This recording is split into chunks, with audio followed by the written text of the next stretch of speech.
แล้วเสียงดังเจ้วเจ้วม่วนอกม่วนใจจักได้สบายสุขใจเมื่อเท่าได้เวลาถึงหลังจากกินข้าวหมู่เฮามาปะธรรมะได้ฟังกันแล้วบ่ดีลดละฮืออยู่ถ้อยตามธรรมฟังกันจัดนักฟังเป็นประจำฟังอยู่ตึงวันสุขใจกูผู้สุขใจกูผู้ขอนอบน้อมเอากุณพระแก้วเจ้าทั้ง3ประการอันมีพระพุทธพระธรรมพระสงฆ์กุณพ่อกุณแม่กุณครูบาอาจารย์กุณศีลธรรมกรรมฐานจงมาปกห่มรักษา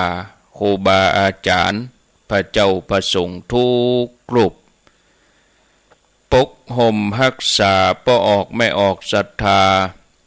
ตั้นสาธุชนคนดีผู้สนใจใฝ่ในธรรมทุกท่านขอถวายความเคารพแสดงความนับถือพระมหาเถระพระเถรานุเถระเจ้าคณะพระสังฆาธิการครูบาอาจารย์เจ้าที่เปิดวิทยุฟังอยู่ที่วัดที่วาเวลานี้เจริญพรศรัทธาญาติโยมตั้นสาธุชนคนดีป่ออุ้ยแม่อุ้ยนักศีลนักบุญเท่าแก่น้อยใจยิงตั้งหลายทุกท่านมาปะกันแถมแล้วเนอมาปะกันแถมแล้วมาปะกันในรายการอุจาภาษาธรรมกำเมืองอุจาภาษาธรรมกำเมืองเป็นประจำทุกวันพุธสุดท้ายของเดือนปะกันวันนี้ก็เป็นพุธสุดท้าย31สิงหาคม2565แล้วอาตมาภาพก็มาปะญาติโยมเขา2วันคือวันพุธต้นเดือน1 ชั่วโมงหลังก็ท่านพระอาจารย์ไมตรีเข้าเวสโกวัดพระพุทธบาทตากผ้าถ้าว่าเป็นพุธสุดท้ายของเดือนก็มานั่งจัดรายการให้ญาติโยมได้รับฟัง2 ชั่วโมงตั้งแต่เวลา20:00 นเป็นต้นไปจนถึงเวลา4 ทุ่มก่อนอื่นนั้นก็ต้องขออนุโมทนากับสถานีวิทยุแต่ละคลื่นที่เปิ่นได้รับสัญญาณนำรายการนี้ไปสู่ผู้ฟังต่างบ้านบ่ว่าไกลว่าใกล้ญาติโยมก็รับฟังกันได้ญาติโยมฟังทางเจียงไฮ้ก็หลายคลื่นตั้งแต่แม่สายเจียงแสนแม่จันมาจนถึงแม่สวยเวียงป่าเป้าวังเหนือพะเยาเมืองแป่เมืองน่านลำปางเมืองลี้รับฟังกันได้ทั่วไปญาติโยมที่ติดตามเข้ามาทางระบบ Facebook ออนไลน์ก็ขออนุโมทนากับญาติโยมท่านสาธุชนท่านทั้งหลายวันนี้ก็ปะกันถึง3 ช่วงเลยเนาะช่วงเจ้ามืดนะปะกันตี 5 ถึง 6 โมงช่วงแมลงตะกี้ก็บ่าย 3 ถึง 5 โมงแรงเผลอแป๊บเดียวค่ำแล้วตอนนี้2 ทุ่มละ20 นาฬิกา8 โมงเมื่อคืนละรับอย่าตื่นวันพุธก็แจ้งผ่านไปแถมวันจะหมดแล้วเดือนสิงหาคมหมดวันเนี้ยตื่นมาวันพุธก็เป็นแถมวันบัดใจ31 สิงหาแล้ววันพุธก็จะเป็น1 กันยายนเดือนกันยานี่เป็นเดือนแห่งการเกษียณอายุราชการบรรดาท่านที่ทำงานราชการรัฐวิสาหกิจปอดหลวงกำนันนี่นะข้าราชการทั้งหมดอายุ60นะเปิ้นก็เกษียณกันแล้วก็วันพุธนี่ก็ก้อยเอาเรื่องธรรมะ เกี่ยวกับการเกษียณอายุให้กับญาติโยมฟังเนาะเริ่มต้นก่อนเปิ้นหมดเดือนกันยายนเนี่ยวันที่1ก็เปิ้นก็เริ่มต้นแถมใหม่คนที่ทำงานใหม่ก็บรรจุใหม่คนที่ทำงานเก่าแล้วก็ต้องเกษียณไปแต่ยังได้ก็ตามบอกว่าจะทำงานหรือสมบุญบารมีไว้ดีแล้วย่อมเป็นเหตุเป็นปัจจัยที่จะนำความสุขความสำเร็จมาสู่ความปรารถนาในการดำเนินชีวิตก็ได้มาจากการสั่งสมบุญถ้าเฮาจะปรารถนาและเฮาสมปรารถนานี่การที่เฮาทั้งหลายได้เกิดมาเป็นมนุษย์จะต้องอาศัยบุญบารมีที่สั่งสมมาไว้ดีแล้วในอดีตชาติในปางก่อนถึงจะได้อัตภาพที่สมบูรณ์มีอวัยวะครบถ้วนเหมาะสมแก่การงานเมื่อเฮามีร่างกายที่สมบูรณ์แข็งแรงเฮาก็ควรที่จะขวนขวายสร้างบุญบารมีให้ดีให้ยิ่งขึ้นไปบ่ควรประมาทเลินเล่อให้เฮามั่นทำบุญให้การรักษาศีลเจริญภาวนาสิ่งทั้ง3นี่จะเป็นเหตุให้เฮาถึงพร้อมโดยรูปสมบัติทรัพย์สมบัติคุณสมบัติได้ปรากฏที่สุดมาก็ถึงมรรคผลนิพพานในภพชาติต่อไปชีวิตที่เกิดมาในภพนี้ชาตินี้ย่อมสมหวังและเฮาก็บ่นั่งเสียใจจะเป็นชีวิตที่ดีมีคุณค่า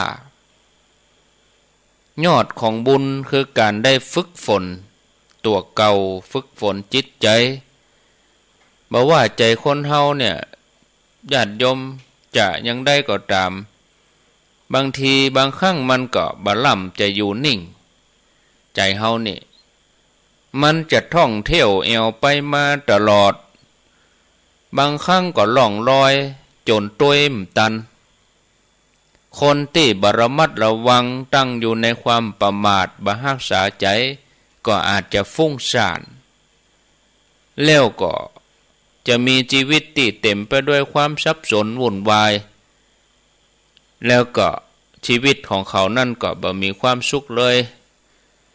ถ้าว่าเฮาฮู้เท่าทันธรรมชาติของใจเฮาก็บ่ควรที่จะท้อถอยคือเฮาทั้งหลายมันที่จะดูที่จะพิจารณาใจของเฮาจำเริญอยู่ในการเจริญสมาธิภาวนาเฮาจะได้พบกับความสุขที่เฮาบ่เคยปะมาก่อนนะศรัทธาญาติโยมทั้งหลายบุคคลที่ได้ชื่อว่าเมธาวีเพราะประกอบด้วยปัญญาเพราะว่าทำบุญทำกุศลอย่างต่อเนื่องบัณฑิตนักปราชญ์ทั้งหลายเปิ้นทำกุศลเป็นประจำก็ย่อมได้ชื่อว่ากำจัดกิเลสกำจัดมลทินเมื่อเป็นอย่างอี้บัณฑิตย่อมเป็นผู้ชื่อว่ามีมลทินอันขจัดไปเสียแล้วคือว่ามีกิเลส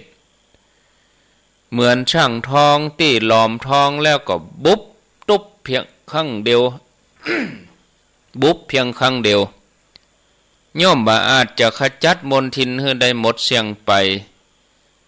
แล้วก็สามารถที่จะนำมาแปลงเครื่องประดับต่างๆได้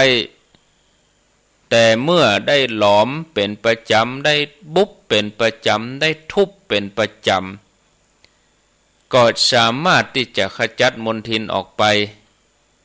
ทองก็เหมาะสมกับการที่จะเอามาแปลงเครื่องประดับต่างๆคนที่ประกอบด้วยปัญญา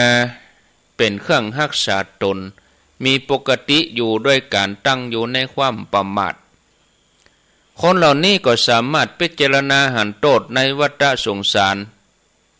แล้วก็หมั่นทำบุญทำกุศลทำความดีทำไปวันทีละน้อยละน้อยโดยที่บ่ย่อท้อต่ออุปสรรคปัญหาอันใด กุศลคุณงามความดีที่ตัวเองได้สั่งสมไว้ก็จะเต็มเปี่ยมบริบูรณ์เหมือนกับหยดน้ำที่ตกลงมาทีละหยดทีละหยดก็ทำให้โอ่งให้ภาชนะนั้นเต็มบุญกุศลที่เฮาทั้งหลายทุกคนทำก็เหมือนเดียวกันสั่งสมไปกำน้อยกำน้อยไปกำน้อยทำไปทีละน้อยแต่ว่าทำเป็นประจำบ่ขาดแม้แต่วันเดียวแม้แต่เฮาพิจารณาลมหายใจตั้งอยู่ในความประมาทก็เป็นบุญเหมือนญาติโยมทั้งหลายเปิดวิทยุฟังธรรมะอันนี้ก็เป็นบุญนะคนที่เปิ่นฮักในการสั่งสมบุญหันอันยังเล็กๆน้อยๆที่มันเป็นประโยชน์คนนั้นเปิ่นจะบ่มองข้ามเปิ่นเข้าใจเห่งทำความดีทำด้วยจิตใจที่เบิกบานโดยที่บ่หันแก่ความลำบากบ่หันแก่ความเหน็ดเหนื่อยบ่เอาสิ่งตั้งหลายมาเป็นข้ออ้างจนความดีนั่นที่ทำก็สำเร็จสมปรารถนาบุญกุศลที่เกิดขึ้นก็จะติดตัวคนนั้นไปกู้ภพกู้ชาติอย่างเรื่องที่จะนำมาเล่าให้หมู่เฮาทั้งหลายได้ฟังมีพราหมณ์คนหนึ่งญาติโยมพราหมณ์คนนี้นี่มันสร้างบุญสร้างบารมีทำไปทีละเล็กละน้อยจนบุญของป่นที่สั่งสมมานั่นเกิดความยิ่งใหญ่ที่สุดมากระสมได้ดังใจวันหนึ่งพราหมณ์คนนี้ออกจากบ้านตั้งแต่เจ้ามืดภาษาตังภาคกลางเปิ้นห้องว่าเช้าตรู่คำว่าเช้าตรู่นี่คือตะวันบ่ขึ้นเตื้อตีนฟ้าบ่ยกเตื้อก็เจ้ามืดนี่ก็ตีสี่ตีห้านี่เนาะก็มอกหันลายมือนี่พราหมณ์คนนี้ก็หันภิกษุกำลังยืนห่มจีวรอยู่แถวนั่นก็มีหญ้ารกรุงรังแต่หมู่นั่นก็มีหญ้าแล้วก็มีน้ำค้างเกาะอยู่ทำให้จีวรของพระนั่นเปียกชุ่มไปด้วยน้ำค้างก็คงจะเป็นหน้าหนาวภิกษุไปยืนแป่งจีวรแล้วก็ทำให้จีวรพระเปียกนะเนื่องจากพราหมณ์คนนี้นี่เป็นคนที่ง่ายคือเป็นคนที่มีจิตอาสานะฮักในการทำความดีใจดีนะแล้วก็มีใจใฝ่ในการสร้างบุญสร้างกุศลเมื่อหันเหตุการณ์อย่างอันก็คิดว่าเฮาจะแสวงบุญเฮาจะทำบุญกับตัวเก่าเฮาควรจะไปถางหญ้าเฮาควรจะไปเพี้ยวหญ้าทำความสะอาดสถานที่นั้นบ่ฮื้อมีหญ้ามีกงลกลุงลังเพื่อให้พระสงฆ์องค์สังฆเจ้าเปิ้นได้ใจสถานที่สะดวกสบายได้ยืนห่มจีวรกาทำธุระต่างๆกานี่จีวรพระจะได้บะเปียน้ำนะเพียวหญ้าฮือเป่งตกเมื่อเจ้าพราหมณ์คนนี้ก็เอาขอบกเอาอุปกรณ์เอามีดนะไปเพียวหญ้าไปตัดไม้กิ่งไม้เศษวัสดุเศษไม้ตัดหญ้าเพียวถางทำสถานที่นั่นให้สะอาดสะอ้านแล้วก็ขยายออกไปมอกเป็นตางกว้างลานกว้างไปแหมหน่อยนะบอกกองตกแถมวันถัดมาพราหมณ์ผู้นี้หันพระสงฆ์ภิกษุมาสถานที่นั่นพราหมณ์คนนี้ก็สังเกตหันชายจีวรของพระรูปหนึ่งตกลงบนดินวันก่อนนั้นเปียกน้ำวันนี้ก็มาเปื้อนขี้ฝุ่นนะก็ทำให้พราหมณ์คนนี้เกิดความคิดขึ้นมาว่า เฮาน่าจะเอาทรายมาถมเอาทรายมาเกลี่ยที่นี่บ่ฮือพระบ่ฮือจีวรพระได้เปื้อนฝุ่นเปื้อนดินนะเอาทรายมาถมเกลี่ยฮือเปียงกันเกิดอย่างนั้นแล้วเขาก็ขนทรายมาเอาทรายมาเกลี่ยลงเอามาปรับพื้นที่ท่านผู้ฟังญาติโยมท่านทั้งหลายธรรมดาของคนที่มีปัญญาคนที่เปิ้นฮักในการสร้างบุญเปิ้นก็มีความขนขวายแสวงบุญทำบุญเล็กๆน้อยๆเนี่ยเพราะฮู้ว่าบุญต่ออันจะเป็นที่เปิ่งของเฮาทั้งหลายนักศีลนักบุญทั้งหลายก็ยังเดียวกันนี่ญาติโยมเฮาทั้งหลายก็ต้องเป็นผู้ที่หมั่นสร้างบุญสร้างบารมีหันอันยังที่มันพอจะเป็นบุญเป็นกุศลบ่ว่าจะเป็นบุญเล็กน้อยเฮาก็บ่ควรที่จะมองข้ามนะบ่ว่าจะเป็นบุญจากการทำความสะอาดถนนหนทางวัดวาอารามที่สาธารณะบุญจากการได้รักษาบรรยากาศในงานบางครั้งบางทีเปิ้นต้องการความสงบงานศพการงานอย่างกะเปิ้นปฏิบัติธรรมกะเฮาก็เอาบุญจากงานนั้นเฮานั่งเป็นระเบียบเรียบร้อยเคารพสถานที่เจ้าอี้ก็เกิดบุญแล้วญาติโยมทั้งหลายที่เฮาไปเข้าห้องน้ำในงานนั่นคนมีเป็นร้อยเป็นพันเฮาไปเข้าห้องน้ำเฮาไปหันความสกปรกเฮาทำความสะอาดห้องน้ำก่อนที่เฮาจะออกมาเพื่อคนที่เข้าต่อเฮาน่ะเปิ้นจะนึกถึงเป็นความสะอาดนี่ก็เป็นบุญนี่เก็บขยะเล็กๆน้อยๆตามวัดตามวานะสงเคราะห์คนที่ทุกข์ยากลำบากอันนี้ก็เป็นบุญทั้งนั้นญาติโยมทั้งหลายเพราะเมื่อเฮาไปหันความเรียบร้อยสวยงามก็เป็นบุญเป็นบารมีนะเมื่อคนทั้งหลายหันความสะอาดหันความสงบหันความเรียบร้อยคนทั้งหลายก็เกิดความคิดที่จะให้ทำตามทำไปนะทำให้เปิ้นหันว่าวัดนั่นศาสนานี่มีอันอย่างดีเนาะญาติโยมทั้งหลายในที่สุดแล้วเนี่ยความสุขก็จะเกิดขึ้นเป็นตัวอย่างที่ดีแก่คนรุ่นหลังต่อไปญาติโยมทั้งหลายในวันต่อมาช่วงที่แสงแดดแผดเผาแสงแดดฮ้อนแห่งพราหมณ์คนนี้สังเกตหันเหื่อไหลออกจากกายแล้วก็มาเปียจีวรพราหมณ์คนนี้ก็เกิดความคิดว่าเฮาควรจะแปลงหลังคาแปลงที่มุงที่บังให้พระสงฆ์เมื่อเกิดอย่างนั้นแล้วพราหมณ์คนนี้ก็ได้ไปบอกคือคนมาช่วยกันแปลงมนดบมุงหลังคาตกแห่งวันหนึ่งมีฝนตกมาภิกษุบางกลุ่มบางตนก็ไปยืนแปลงจีวรกลางสายฝนฝนมันสาดเข้ามาเขาก็มีความคิดขึ้นว่าเฮาควรจะขยายศาลาแปลงศาลาให้กว้างขึ้นแถมน้อยก็เลยจวนเจ้าบ้านเจ้าจองมาช่วยกันสร้างศาลาถวายคือกับพระสงฆ์ในพระพุทธศาสนาหลังจากที่สร้างศาลาเรียบร้อยแล้วเขาก็เกิดความคิดขึ้นว่าควรที่จะจัดงานเฉลิมฉลองทำบุญศาลาก็นิมนต์พระมาเป็นเนื้อนาบุญมีพระพุทธเจ้าเป็นประธาน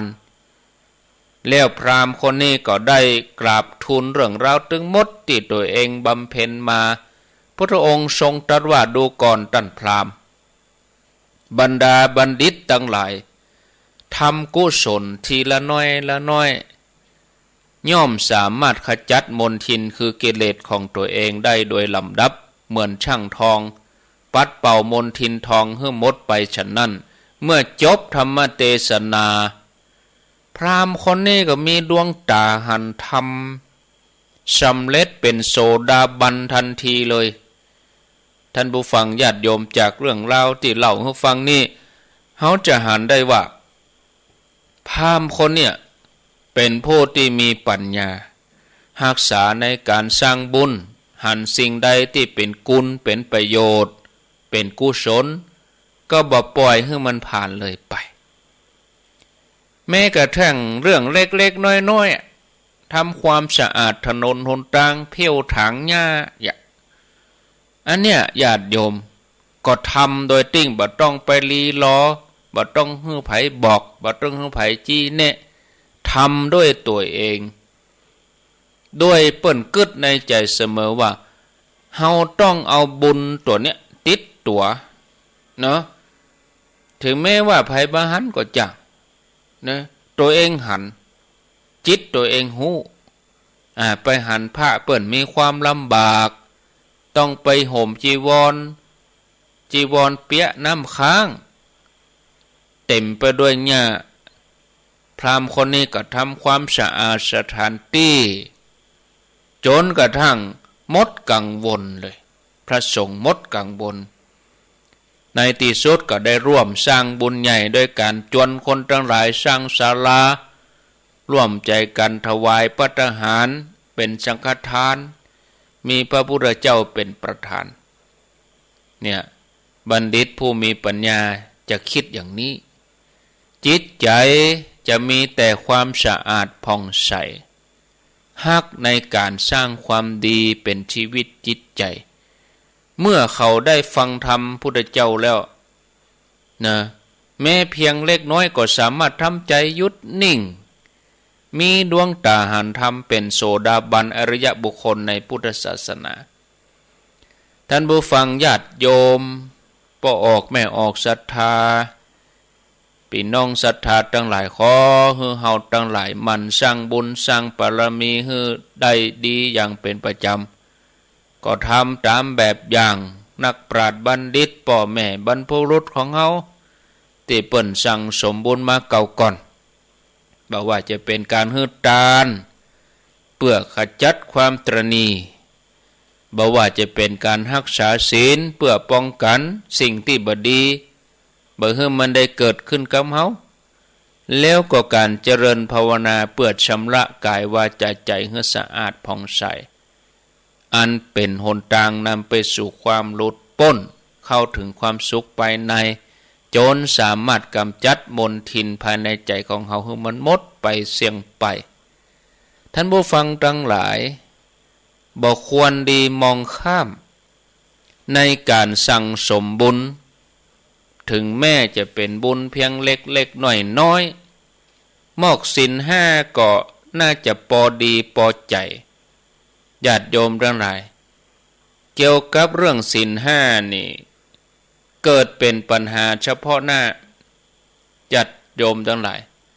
บางครั้งบางทีก็พิจารณาเนาะพิจารณาไปเฮาประพฤติปฏิบัติแต่ละวันเฮาก็ทบทวนแต่ละวันเฮาก็พิจารณาเอามาในตัวเฮาเนี่ยญาติโยมกูสิ่งกูอย่างที่เกิดขึ้นในชีวิตประจำวันกูสิ่งกูอย่างที่เกิดในครอบครัวสังคมเฮาตึงวันเนี่ยญาติโยมทั้งหลายถ้าเฮาทุกคนประพฤติปฏิบัติอยู่ตามหลักของศีลเนาะโลกมันก็สงบสุขญาติโยมทั้งหลายเนี่ยบ่เกิดแห่งบุญอยู่ที่ไหนบ่เกิดแห่งบุญอยู่ที่ใจเนาะวันนี้จะอู้ถึงเรื่องบ่เกิดแห่งบุญนะแต่กี้อู้ถึงเรื่องบุญเล็กๆน้อยๆต่อไปก็จะมาอู้ถึงเรื่องบ่เกิดแห่งบุญบุญนั่นก็คือความสุขไผเกิดมาเป็นมนุษย์แล้วก็ถ้ามีแต่ความทุกข์อันนี้ก็ถือว่าบ่ใจบุญบ่มีบุญแต่ถ้าว่าไผดำเนินชีวิตเ เป็นไปในทางแห่งความสุขกึดถึงเมื่อใดก็สุขม่วนอกม่วนใจอันนั้นก็คือบุญบุญอยู่ที่ไหนบุญอยู่ที่ใจบ่ใจหัวใจที่มันเต้นตุบๆนี่นะใจกับหัวใจนี่นะมันคนละอย่างกันนะญาติโยมหัวใจนี่มันเป็นกล้ามเนื้อในทางวิทยาศาสตร์นี่เพิ่นก็อธิบายไว้เหมือนใจหมูที่เฮาไปซื้อตามกาดแต่ว่าใจหรือว่าจิตของมนุษย์เฮาเนี่ยมันเป็นพลังงานนะที่อยู่ในหัวใจเป็นพลังงานที่นักวิทยาศาสตร์ยังค้นบ่ปะเตี้ยคลื่นหัวใจนั่นก็ย่ำใจเด้นะเวลาหมอเปิ้นเอาเครื่องมือใส่หูเปิ้นแล้วเปิ้นมาจำที่หัวใจเฮาเนี่ยเปิ้นมาวัดการเต้นของหัวใจชีพจรเปิ้นมาวัดคลื่นหัวใจอันนี้ก็ยังบ่ใจเตื้อนะย่ำใจในความหมายนี่เตื้อนะเป็นพลังงานที่มีความถี่ละเอียดความถี่ที่เฮาส่งออกไปวิทยุนี่ย่ำปอเตือนนะย่ำเต้าเตือนนะละเอียดกว่านั้นเอาง่ายๆอย่างญาติโยมเคยไปที่ไหนพ่องอย่างโยมทั้งหลายเคยไปแม่เมาะอีหนอสถาบันธรรมภิวัตโยมทั้งหลายเคยไปวัดพระธาตุแจ่แห้งจ่อแฮพระธาตุโดยสุเทพพระธาตุโดยตุงพระธาตุหริพุนชัยเฮาเคยไปเฮาลองกึดหรอเฮาลองเอาตัวใจนี่ไปหรอเฮาเคยไปหั่นหรอกึดไปปุ่นแล้วไปปุ่นแล้วอย่างเฮาเคยไปร่วมกันที่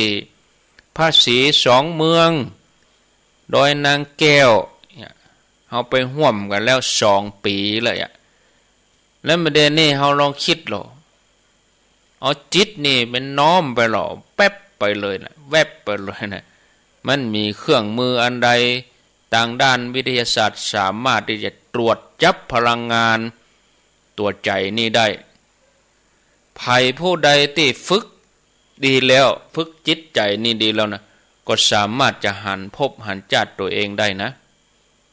อันนี้เปิ้นเฮาว่าเจโตปริยญาณบุญอยู่ที่ใจใจที่มีความดีสั่งสมไว้ใจก็จะมีแต่ความสุขใจนั่นเปิ้นเฮาว่าใจเป็นกุศลตัวเนี้ยเป็นบุญนี่ก่อนจะรู้ว่าจะทำบุญอย่างใดเฮาก็จะต้องมารู้จักพฤติกรรมของคนเฮาก่อนพฤติกรรมต่างๆของคนเฮาเนี่ยเกิดมาจากการทำหน้าที่ของจิต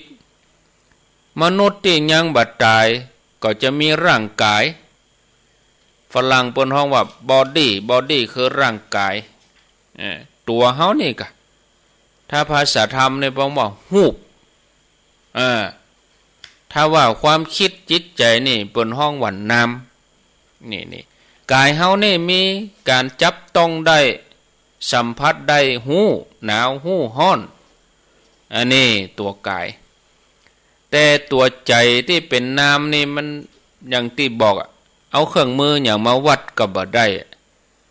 เนี่ยแต่ว่ามันจะต้องมี2 อย่างทำงานคู่กันนะได้เนาะก็ต้องมีขอโทษต้องมีปากถ้ามีกับปากบ่มีจิตบ่ได้คิดอะไรอย่างมันก็บ่ได้บางทีขอโทษนะมีกับปากบ่ได้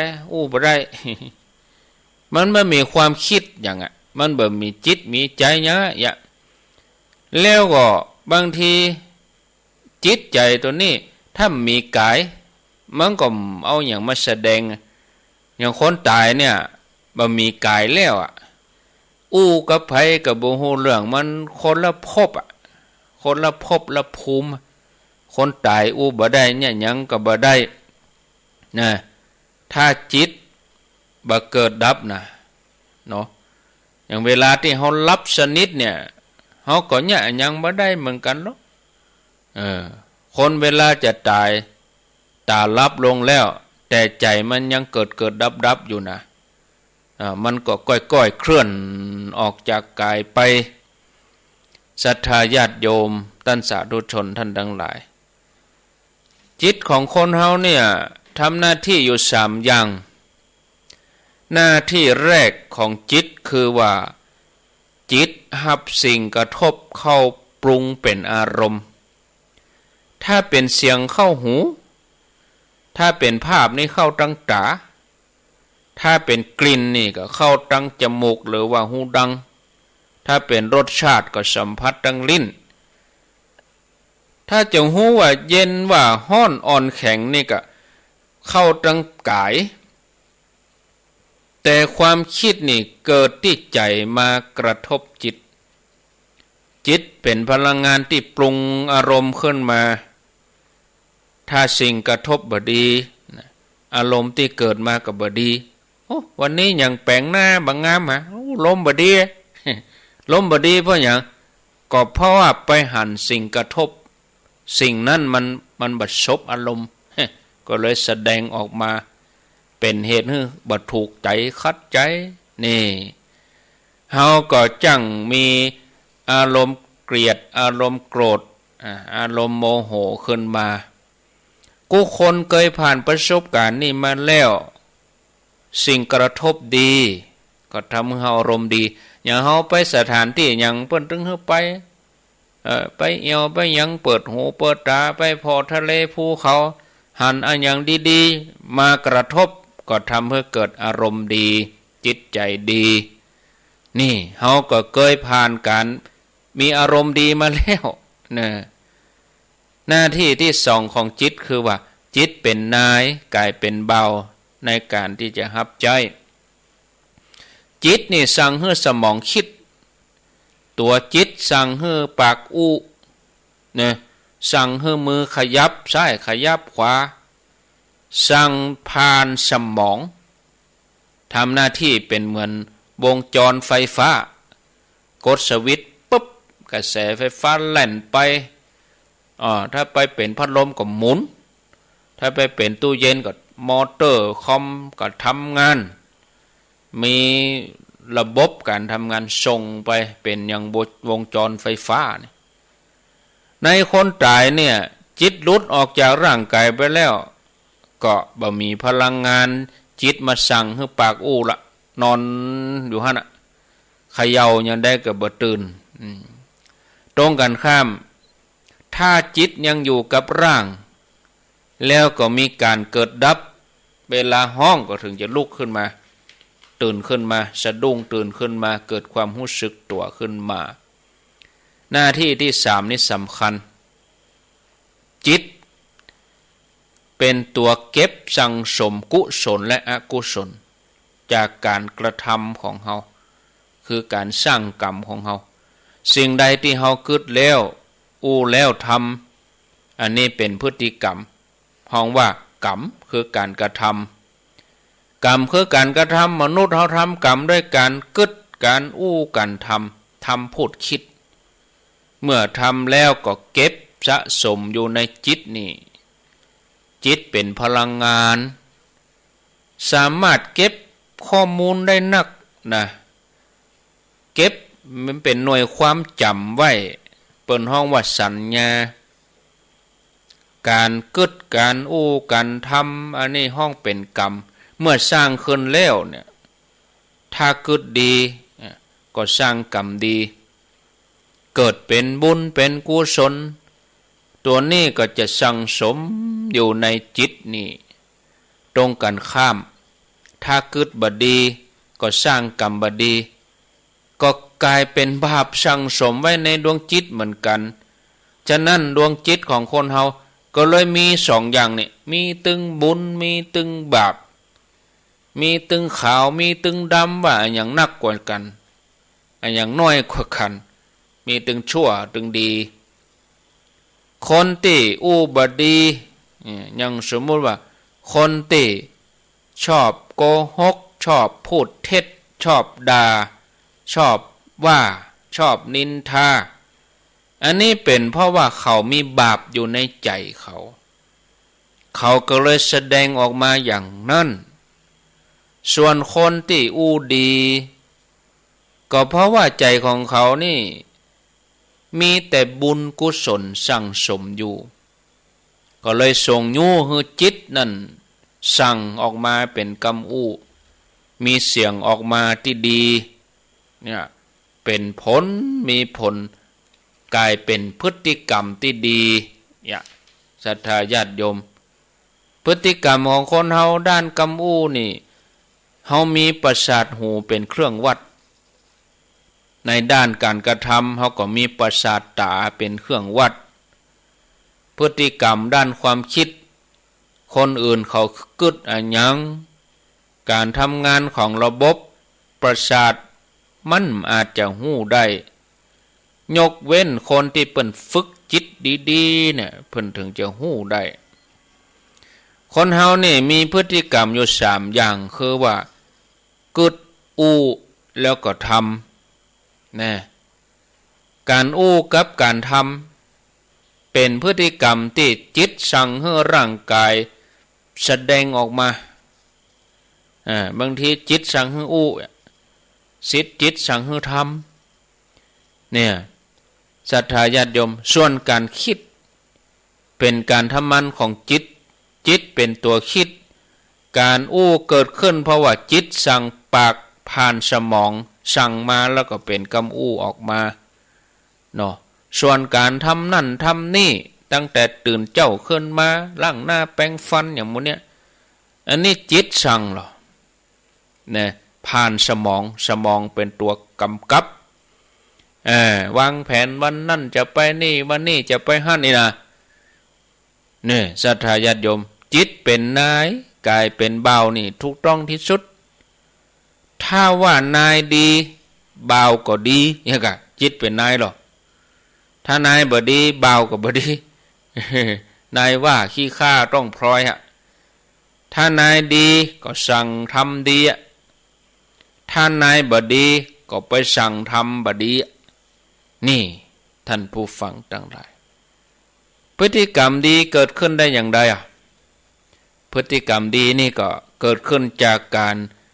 ประพฤติปฏิบัติเนาะในฐานะที่เป็นลูกพ่อแม่เลี้ยงเฮามาเฮาก็เลี้ยงเปิ้นตอบแทนพ่อแม่มีอุปการะคุณกับเฮาเพื่อกำเนิดเฮาเลี้ยงดูเฮาจนใหญ่จนเฮามีอายุได้จนป่านนี้เฮาก็ต้องเลี้ยงดูท่านตอบแทนคนที่บ่เลี้ยงดูพ่อแม่ก็จัดว่าเป็นคนอกตัญญูชีวิตก็จะมีแต่ความวิบัตินี่ศรัทธาญาติโยมท่านสาธุชนท่านทั้งหลายลูกดีๆนี่นะจะต้องช่วยพ่อแม่ทำงานบ่ใช่กินแล้วก็เอียวกินแล้วก็บ่ยะยังสักอย่างบ่สามารถที่จะดำรงวงตระกูลให้คงอยู่ได้เมื่อสามารถดำรงวงตระกูลให้คงอยู่ได้ก็บ่ควรที่จะทำให้เสียหายควรจะทำตัวเองให้เป็นทายาทที่ดีเมื่อพ่อแม่ล่วงลับไปแล้วก็อุทิศบุญให้กับท่านผู้เป็นภรรยาที่ดีนี่ก็จะย่อมจัดการงานบ้านเรียบร้อยสงเคราะห์ญาติทั้งสองคือตึงฝ่ายตัวเก่าและก็ฝ่ายสามีบ่นอกอกนอกใจรักษาทรัพย์สมบัติที่หามาได้ขยันหมั่นเพียรอันนี้คือเป็นสิ่งที่เฮาต้องทำด้วยความประพฤติด้วยคุณธรรมนี่ศรัทธาญาติโยมท่านสาธุชนมาอู้ถึงเรื่องกตัญญูก็มีเรื่องราวมาเล่าสู่ญาติโยมท่านทั้งหลายนะเทวดาชั้นดาวดึงส์เนี่ยเปิ้นอู้ถึงคนที่เลี้ยงดูพ่อแม่นะคนที่มีความกตัญญูในห่วงเดือน12วันนี้วันที่31เดือน12ออก5ค่ำเมื่อหัวค่ำตะกี้บ่าย3โมง4โมง5โมงตะกี้ก็ได้อู้กับท่านพระครูสุเมธธรรมเสวีเรื่องของการแสดงความกตัญญูเรื่องการทานทำเป็ตพีเดือน12นี่นะญาติโยมทั้งหลาย พ่อแม่เฮานี่อยู่ก็เลี้ยงกายตายเลี้ยงวิญญาณคนที่เลี้ยงดูพ่อแม่มีความประพฤติอ่อนน้อมถ่อมตนต่อผู้ใหญ่อู้ม่วนจาวานสมานไมตรีบ่มีกรรมส่อเสียดบ่มีกรรมนินทาแล้วก็มีวาจาอันเป็นเสียกศักดิ์สิทธิ์วาจาสัตย์นี่ญาติโยมทั้งหลายกู้ชีวิตที่เกิดมานี่ล้วนก็มีการเปลี่ยนแปลงกะตะกี้เมื่อแรงนี่ตะวันตกเตื่อมค่ำเตื่อยะมาพอประเด็นนี่ข้างแหม15 นาทีจะ3 ทุ่มละอาตมาอู้มากำเดียวแหม15 นาทีก็จะหมด1 ชั่วโมงแล้วนี่เนาะญาติโยมมันเปลี่ยนแปลงไปเลยอ่ะเฮามีชีวิตอยู่บนโลกนี้อย่างจำกัดนะเฮาควรประมาทในการดำเนินชีวิตบัณฑิตนักปราชญ์ทั้งหลายเปิ้นก็เลยหันมาแห่งสร้างความดีสั่งสมบุญเป็นบ่อเกิดแห่งความสุขที่เกิดขึ้นจากใจนะเฮาจะเอาทรัพย์สินเอาแก้วแหวนเงินทองมาทดแทนมันก็ไม่ได้เฮาจะต้องลงมือปฏิบัติด้วยตัวเองเพราะบุญหรือว่าความดีไผ่ทำคนนั้นก็ได้เป็นความสุขที่กู้กับการประพฤติปฏิบัติความรู้แจ้งหันจริงถ้าว่าเฮาได้ลงมือปฏิบัติในวันนี้เฮาก็จะหู้เดี๋ยวนี้หันเดี๋ยวนี้อย่าศรัทธาญาติโยมทั้งหลายนะในภาวะโลกปัจจุบันหมายถึงว่าไม่ใช่เฉพาะเมืองไทยนะทั่วโลกมีคนแก่คนเฒ่ามีคนชราจำนวนนักที่โดนละทิ้งบ่ได้รับการดูแลเอาใจใส่จากลูกหลานจนกลายเป็นปัญหาสังคมที่จะต้องแก้ไขเพราะว่าผู้เป็นลูกแต่ละคนนี่เมื่อใหญ่ขึ้นมาก็พากันไปมีครอบครัวไปห่ำไปเฮียนไปทำการทำงานเฮินห่างพ่อแม่ไปเวลาส่วนใหญ่ก็ทุ่มเทให้กับครอบครัวใหม่ทุ่มเทให้กับสามีทุ่มเทกับลูกน้อยเขาก็มีลูกเขาก็มีครอบครัวเขาเนี่ยก็จะต้องดิ้นรนทำมาหากินหาทรัพย์สินเงินทองมาเลี้ยงชีพจุนเจือครอบครัวของตัวเก่าไปจนบางครั้งบางทีก็บ่มีเวลาที่จะมาเลี้ยงดูพ่อแม่ที่บังเกิดเก่ามีหลายบ้านหลายเมืองนะที่ลูกบ่ได้เลี้ยงดูพ่อแม่ในยามที่เปิ้นเฒ่าแก่ชราแต่ว่าไปจ้างเปิ้นจ้างคนนั้นจ้างพยาบาลจ้างคนนั้นมาดูแลพ่อแม่แทนตนบางครั้งก็เอาพ่อแม่ไปไว้บ้านพักคนชรานะก็รอเวลาที่จะไปสู่สัมปรายภพนั้นเกิดไปเกิดมาก็รันทดหดหูหัวใจเนาะฉะนั้นญาติโยมความกตัญญูนี่ก็เลยเป็นเรื่องสำคัญนะทวยเทพเทวดาเปิ้นก็ยังสรรเสริญคนที่มีความกตัญญูอย่างเรื่องราวที่จะเล่าให้ฟังคนที่มีความกตัญญูได้อานิสงส์จากการบำรุงเลี้ยงดูพ่อแม่เป็นอย่างใดก็ก้อยไปฟังกันในตอนที่2พอเวลาตอนนี้20:50แห่ม10 นาทีนี่ฟังญาติโยมพอก่อนแล้วก้อยพักฉันน้ำจะได้ฮู้ว่าบ่ได้อู้อยู่คนเดียวเนาะก็ว่าอู้คนเดียวก็ว่าอู้แล้วฟังหลายคนก็ว่าบ่นอยู่คนเดียวนี่นะ0998366322ฟังจากที่ไหนตั้งใดฟังตั้งแต่เวลาใดวันนี้อาจจะแปลกหูปกติอาตมาก็จัดเมื่อคืนนั่นนะเมื่อก่อนนี่จัดเมื่อคืนเมื่อเปิ้นถวายเวลาฮื้อใหม่ๆนะแต่ละสถานีเปิ้นถวายเวลาฮื้อใหม่ๆเมื่ออันอาตมาจัดเกือบทุกคืนแต่ว่าหลังๆมานี่ก็ยกเวลาให้ครูบาอาจารย์เปิ้นตนตัวเก่าก็บ่ได้เข้ารายการฉ เจริญพรเจ้ากับไว้สาเจ้าท่านพระครูบอกอู้คนเดียวไม่ฟังอยู่นะแม่สายพินเนาะเจ้าไม่สายพินฟังอยู่เจ้าฟังตั้งแต่กี่โมงฟังตั้งแต่2 ทุ่มเจ้าตรงซ่านเนาะเจ้าเดี๋ยวฟังต่อแถมเนอะแม่สายพินกัลยาเจริญพรไว้สาครับโทรจากที่ไหนน้องเบลในเมืองเชียงใหม่ตาบอครับน้องเบลยังได้ยินอยู่กะโอ้ประเด็นถ่ายทอดทุกวันพุธหรอทุกวันพุธกันเดือนนี้นะทุกวันพุธจะได้หู้เนาะเป็นวันทุ่งปักเย็นถึงกี่โมงก่อนกัน2 ทุ่มถึง4 ทุ่มถึง22 นาฬิกาเลยเนาะครับกระเดียวอันทุกวันพุธครับทุกวันพุธนะครับสาธุ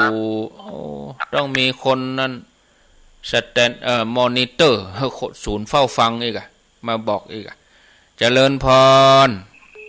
เจ้ากับไปสาเจ้าทำตะปูแม่คำนวณแม่คำนวณแจ่ซ่อนแม่คำนวณฟังชัดดีเนาะแม่คำนวณเนาะเจ้าฟังไว้ดีนะแจ่ซ่อนฮะก็นั่นได้ยินกะที่อันเมืองปานเรดิโอว่าต้องใหญ่มันซ้ายอยู่นี่มันทำมันชัดเจ้ากับฟังเนี่ยเจ้ามันชัดนี่ก็เอาอยู่เนี่ยเนาะเจ้าอยู่เนี่ยเจ้าต้องใหญ่เจ้าอยู่นี่ม่วนก็อยู่เนี่ยเนอะมันต้องใหญ่ไปไหนปิกมาอย่าหายฮะมะไปที่อื่นแล้วปิกมาอย่าหายฮะมะ104กะเจริญพรไว้สาเจ้าท่านพระครูอันนี้อันนี้ปิ่นกองแรงมันให้รักกินนะคือยังไปแต่ว่าทำฟังแม่กองแรงเนาะเจ้าฟังติดตามฟังตลอดทุกฝนทุกวงทุกคืนน่ะกองแรงเมืองปานก็เดี๋ยวก็ฟังต่อแถมชั่วโมงที่2เจ้าสาธุเจ้าอยู่ดีมีสุขเนอะแม่กองแรงเนอะแม่กองแรงแต่มาเมื่อค่ำเจริญพรมีกับเทวดาโลนี่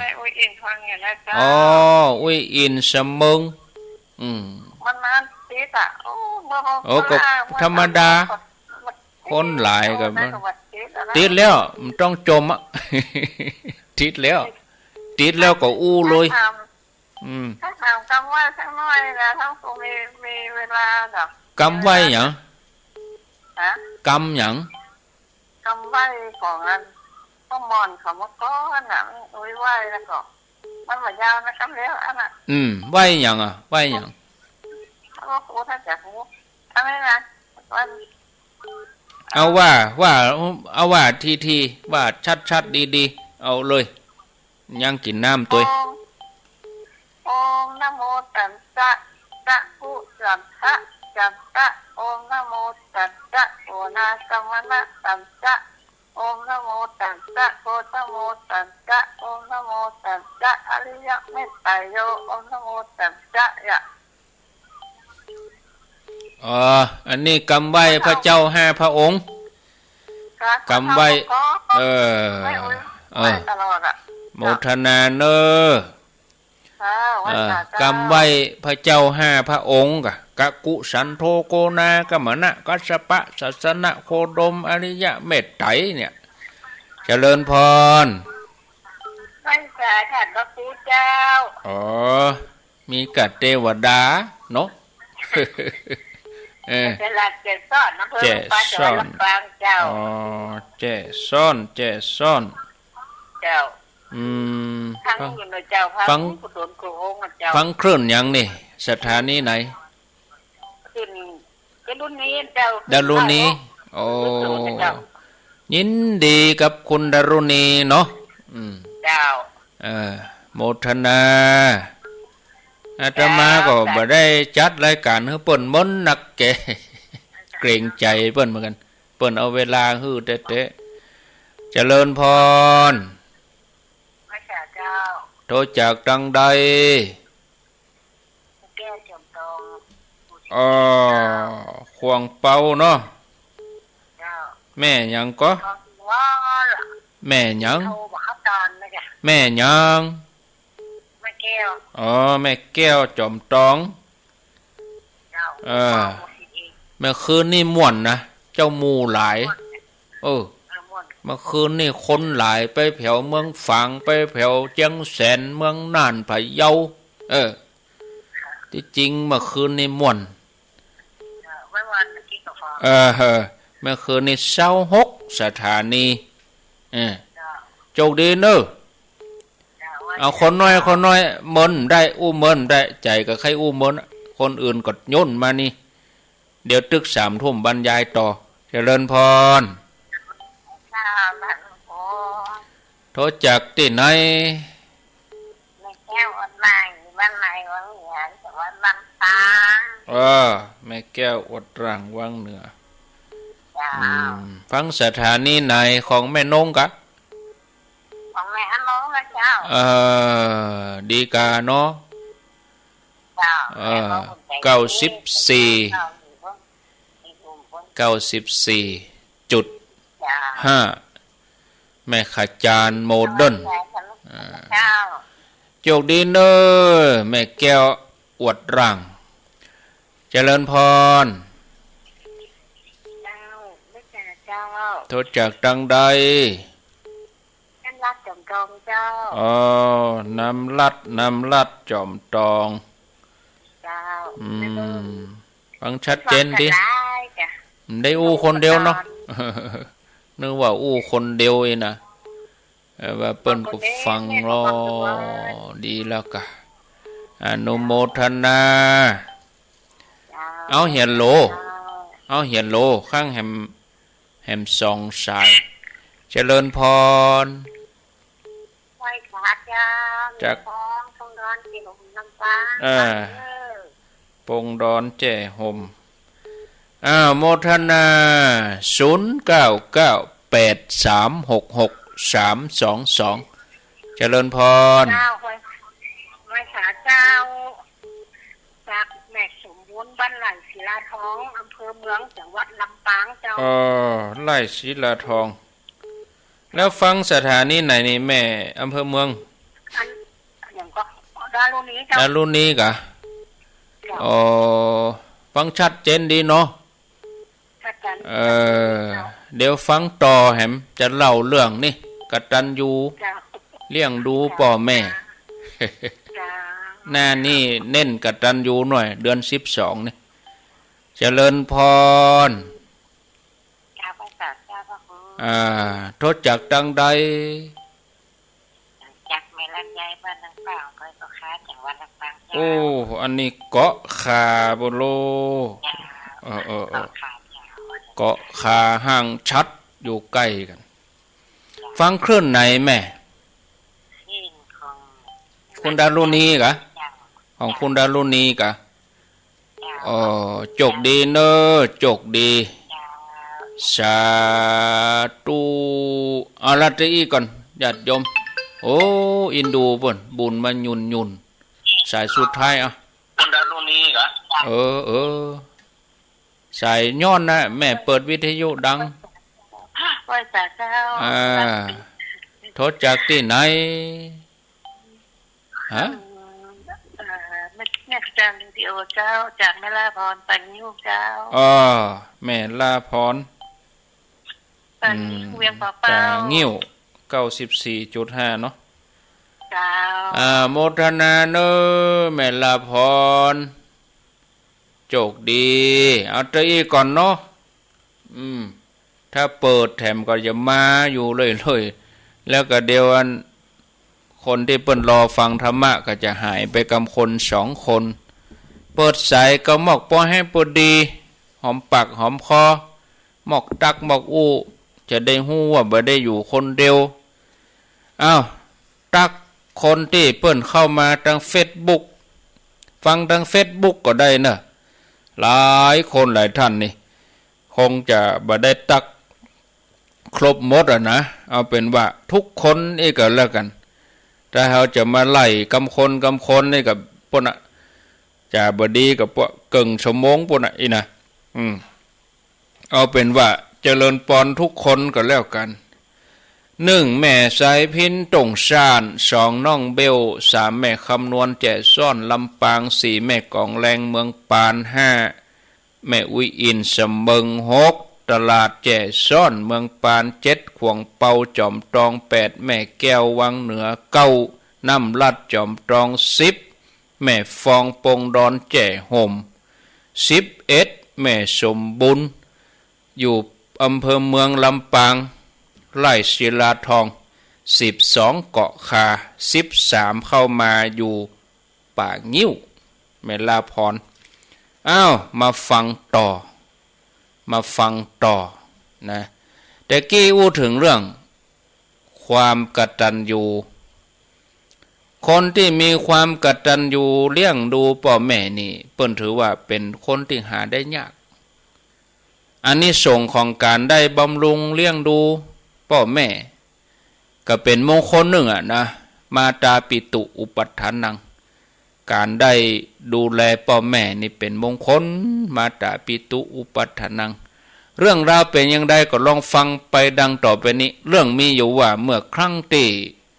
อดีตการพระริษเจ้าเกิดเป็นคนตุกพระพุทธเจ้าของเฮาแต่ละจาตินะ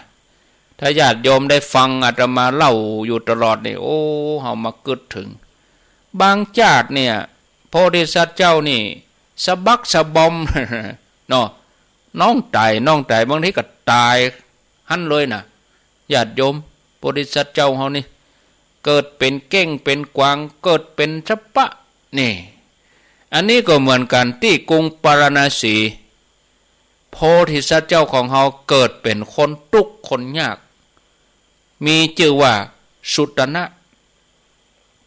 มีอาชีพรับจ้างหาเงินหาทองมาเลี้ยงดูพ่อแม่ที่แก่ชราเมื่อพ่อได้ถึงแก่กรรมไปก็เลี้ยงดูแม่ด้วยความกตัญญูมา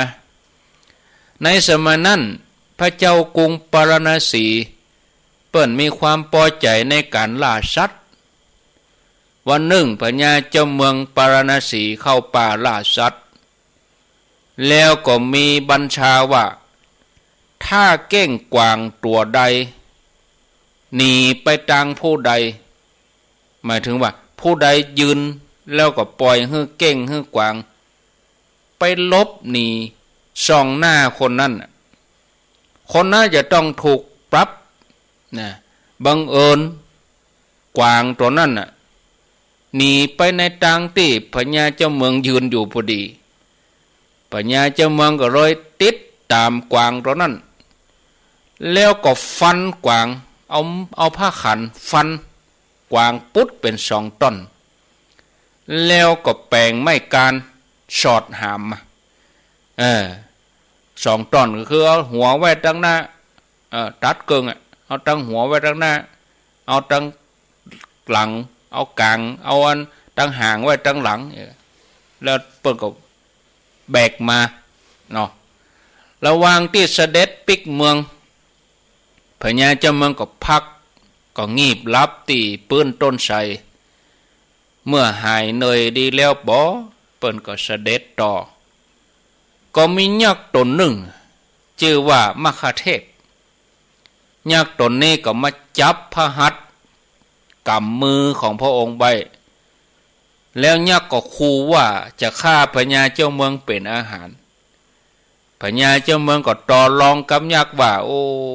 บ่กินเฮาเตื้อเด้อบ่ต้องกินเฮาเตื้อ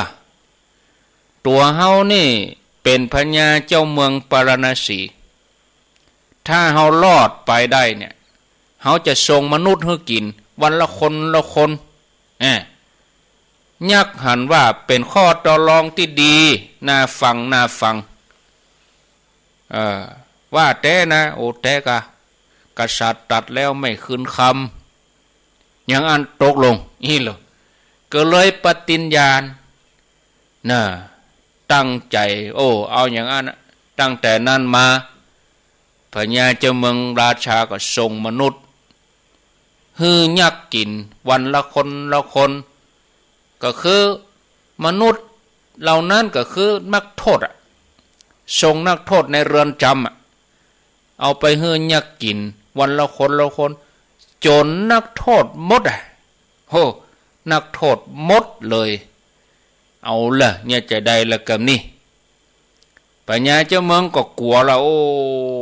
เฮาได้ฮือกรรมต่อฮือกรรมสัตว์ต่อยักษ์บัดเดี๋ยวนี้นักโทษก็หมดเรือนจำพญาเจ้าเมืองก็เลยออกอุบายเนี่ยออกอุบาย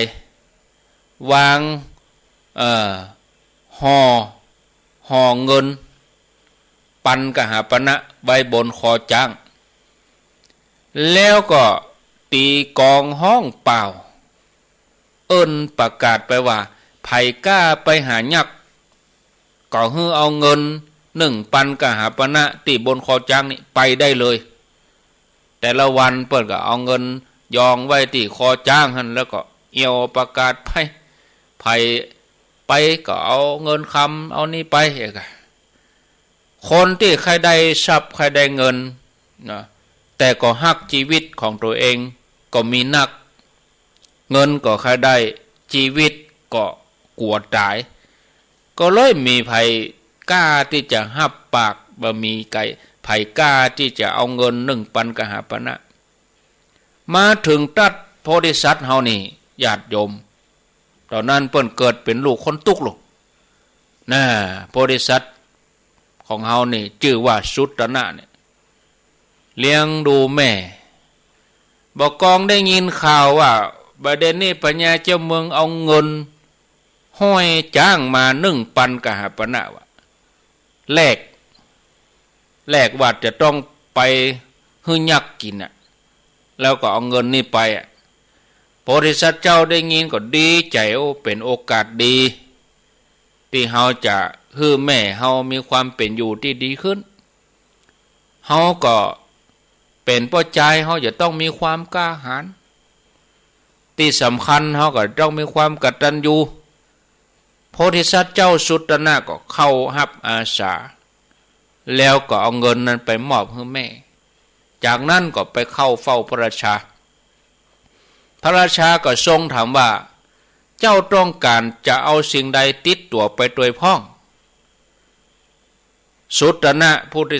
ธิสัตว์เจ้านี่ก็ขอฉลองพระบาทคำว่าฉลองพระบาทก็คือรองเท้าเกิบนั่น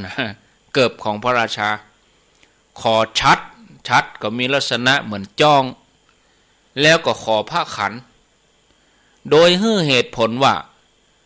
ธรรมดามนุษย์ทั้งหลายย่อมกลัวผู้มีอาวุธอยู่ในมือเพราะฉะนั้นต้องมีผ้าขันอยู่ในมือแล้วก็บ่ยืนอยู่บนพื้นที่ของยักษ์ต้องยืนบนฉลองพระบาทแล้วก็บ่ยืนตีปืนห่มไม้ของยักษ์นั้นแต่ยืนตีปืนห่มชัดเอาชัดกลางเพราะว่ายักษ์สามารถจับกินเฉพาะที่คนที่ยืนอยู่บนพื้นที่ของยักษ์ตัวนั้นถ้าว่าไปยืนนอกเขตนี่ยักษ์ก็สามารถจะยับกินได้แล้วก็ห่มไม้ของยักษ์นั่นถ้าไผเข้าไปอยู่ในห่มในเขตนั่นก็จับกินได้หมดแต่ว่าโพธิสัตว์เจ้าของเฮานี่เปิ้นมีปัญญาเปิ้นเอาร่มเอาจ้องเอาชัดไปปัญญาเจ้าเมืองก็พระราชทานสิ่งของตามที่ขอมานะเอาเลยจัดให้เลยสุตนะบัณฑิตโพธิสัตว์เจ้าก็ให้เจ้าบ้านช่วยกันกำครัวกำยังตามที่พระราชาพระราชทานมาก็เข้าไปในป่าเมื่อเข้าไปในป่าบริเวณที่ยักษ์อาศัยอยู่ไปถึงบริเวณต้นไม้อันเป็นเขตแดนของยักษ์ก็เข้าไปตัวคนเดียวบอกคือคนที่เจ้าบ้านทั้งหลายที่ไปตัวก็อยู่ที่นี่เนอะจะไปเข้าไปเขาจะเข้าไปคนเดียวเสร็จเรียบร้อยโพธิสัตว์เจ้าก็สวมใส่ฉลองพระบาทก็คือ เอารองเท้าของพญาเจ้าเมืองมาใส่กางจ้องเสวตฉัตรบนเหนือหัวกำพระขันเดินเข้าไปใกล้ต้นไม้ด้วยความองอาจยืนอยู่ในเงาของล่มชัดเนี่ยแล้วก็เข้าไปยักหันว่าโอ้ป้อใจหนุ่มนี่ยังบ่เข้ามาในเขตห่มไม้เตื้อยักก็เลยเจื้อเจิญว่าเข้ามาเตอะเข้ามาเตอะอีหลอเฮาจะได้อยู่ดีกินดีด้วยกันนี่มาเตอะป้อหนุ่มมาเตอะอีหลอยักว่าอีโพธิสัตว์เจ้าหูตันเล่เหลี่ยมของยักษ์ก็เลยบอกว่าอ้าวเจ้ายักษ์เอ๋ยตั้นอย่ากึดที่จะฆ่าเฮาเลยเพราะเฮายืนอยู่นอกเขตห้อมได้ไปยืนปืนเกาไม้ในห่มเกาไม้ที่ท่านอยู่ท่านบ่อาจจะกินเฮาได้เพราะเฮาบ่ได้ไปยืนในที่ของท่านเฮาบ่ได้ยืนบนแผ่นดินในเขตของท่านแต่เฮายืนบนฉลองพระบาทเฮาบ่ได้ยืนในห่มไม้ของท่านเฮายืนในห่มชัดของเฮาถ้าท่านจะต่อสู้กับเฮาเฮาจะเอาพระขันนี่พร้อมกับยกพระขันที่พระราชาฮือยกขึ้นมาเฮาจะเอาพระขันนี่ตัดท่านปุดเป็น2ต้นเนอะนี่หรอหรือแม้หากท่านกินเฮาผู้ที่เลี้ยงดูพ่อแม่ภัยก็จะติเตียนท่านว่าบุรุษชื่อว่าสุตนะผู้เลี้ยงดูพ่อแม่ถูกยักษ์บ่มีคุณธรรมฆ่ากินต่อไปก็จะบ่มีไผฮื้อมาฮื้อท่านกินแถมนะอีหลอยักษ์นี่ก็ฮู้ว่าอ๋อใจหนุ่มคนนี้เป็นผู้ฉลาดไปบ่ปอก็ยังเป็นคนเลี้ยงดูพ่อแม่ยักษ์ก็เกิดความเลื่อมใสศรัทธาญาติโยมแล้วก็ได้บอกว่าโอ้พ่อหนุ่มเฮ้ยตัวท่านนี่เป็นลูกยอดกตัญญูนี่หรอฮือถือเอาพระขันชัดฉลองพระบาทไปเฮ็ดเตอะส่วนแม่ของท่านจงพบความสุขสัสดีตัวท่านก็จงเลี้ยงดูพ่อแม่เลี้ยงดูเปิ้นจนหมดอายุไขสุตนะโพธิสัตว์เจ้าก็ฮื้อข้อคิดกับยักษ์ว่าโอ้สหายเพราะว่าในการก่อนท่านได้ทำบาปทำกรรมไว้ก็เลยมีวิบากได้เกิดมาเป็นยักษ์ตั้งแต่นี้ไปนี่บ่ควรที่จะไปเบียดเบียนชีวิตไผอื่นปานาติบาตว่าแล้วสุตนะโพธิสัตว์เจ้าก็อู้ถึงอานิสงส์ของการรักษาศีลในที่สุดยักษ์ก็เลิกเบียดเบียนชีวิตสัตว์อื่นทุกชนิดเป็นยักษ์กับใจถึงสองก็เดินทางเข้าสู่พระนครพระญาเจ้าเมืองรู้เรื่องราวทั้งหมดก็ปีติแต่งตั้งให้ยักษ์ไปดูแลประตูเมืองก็คงจะเป็นที่มาของการเอายักษ์ไว้ที่ประตูวัดเนาะ เวชสุวรรณกลุ่มพันเนาะคือเอายักษ์ตัวนี้ยักษ์นี่ไปอยู่เฝ้าปากประตูเมืองพุ่นเนออีเนาะแล้วก็รับสั่งให้เจ้าบ้านเจ้าเมืองทั้งหลายเอาเครื่องสักการะมาปูจามาให้ยักษ์จนมีลาภสักการะเกิดขึ้นยักษ์ก็ช่วยดูแลเมืองดูแลพระนครให้อยู่ร่มเย็นเป็นสุขแล้วพญาเจ้าเมืองก็ประทานตำแหน่งเสนาบดีให้กับโพธิสัตว์เจ้าเฮาได้ฟังเรื่องนี้แล้วเนี่ยญาติโยมเฮาจะพิจารณาแล้วเฮาก็หันว่าอานุภาพของการดูแลพ่อแม่นี่บ่ใช่เรื่องธรรมดาคนที่ดูแลพ่อแม่เนี่ยนะถึงแม้ว่าขนาดยักษ์นะยักษ์นี่เหี้ยมโหดนะยังอ่อนโยนไปเลยเกิดความเลื่อมใสเปลี่ยนจากยักษ์ที่โหดร้ายมาเป็นยักษ์ใจดีมีศีลมีธรรมพระองค์ทรงตรัสไว้ว่าเพราะการปรนนิบัติเลี้ยงดูพ่อแม่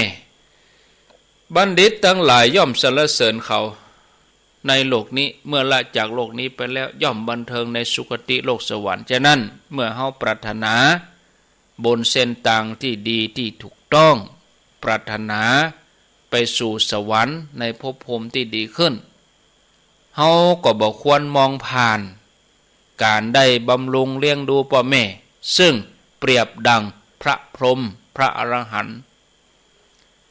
นี่เมื่อท่านจากโลกนี้ไปแล้วเฮาก็จะต้องทำบุญอุทิศกุศลให้เปิ้นโดยจะได้ชื่อว่าเป็นลูกยอดกตัญญูนี่ศรัทธาญาติโยมท่านสาธุชนความกตัญญูนี่จะกำจูชีวิตนะบนเส้นทางที่เฮาดำเนินไปถึงวันนี้มันก็จะมีตึงอุปสรรคมีขวากหนาม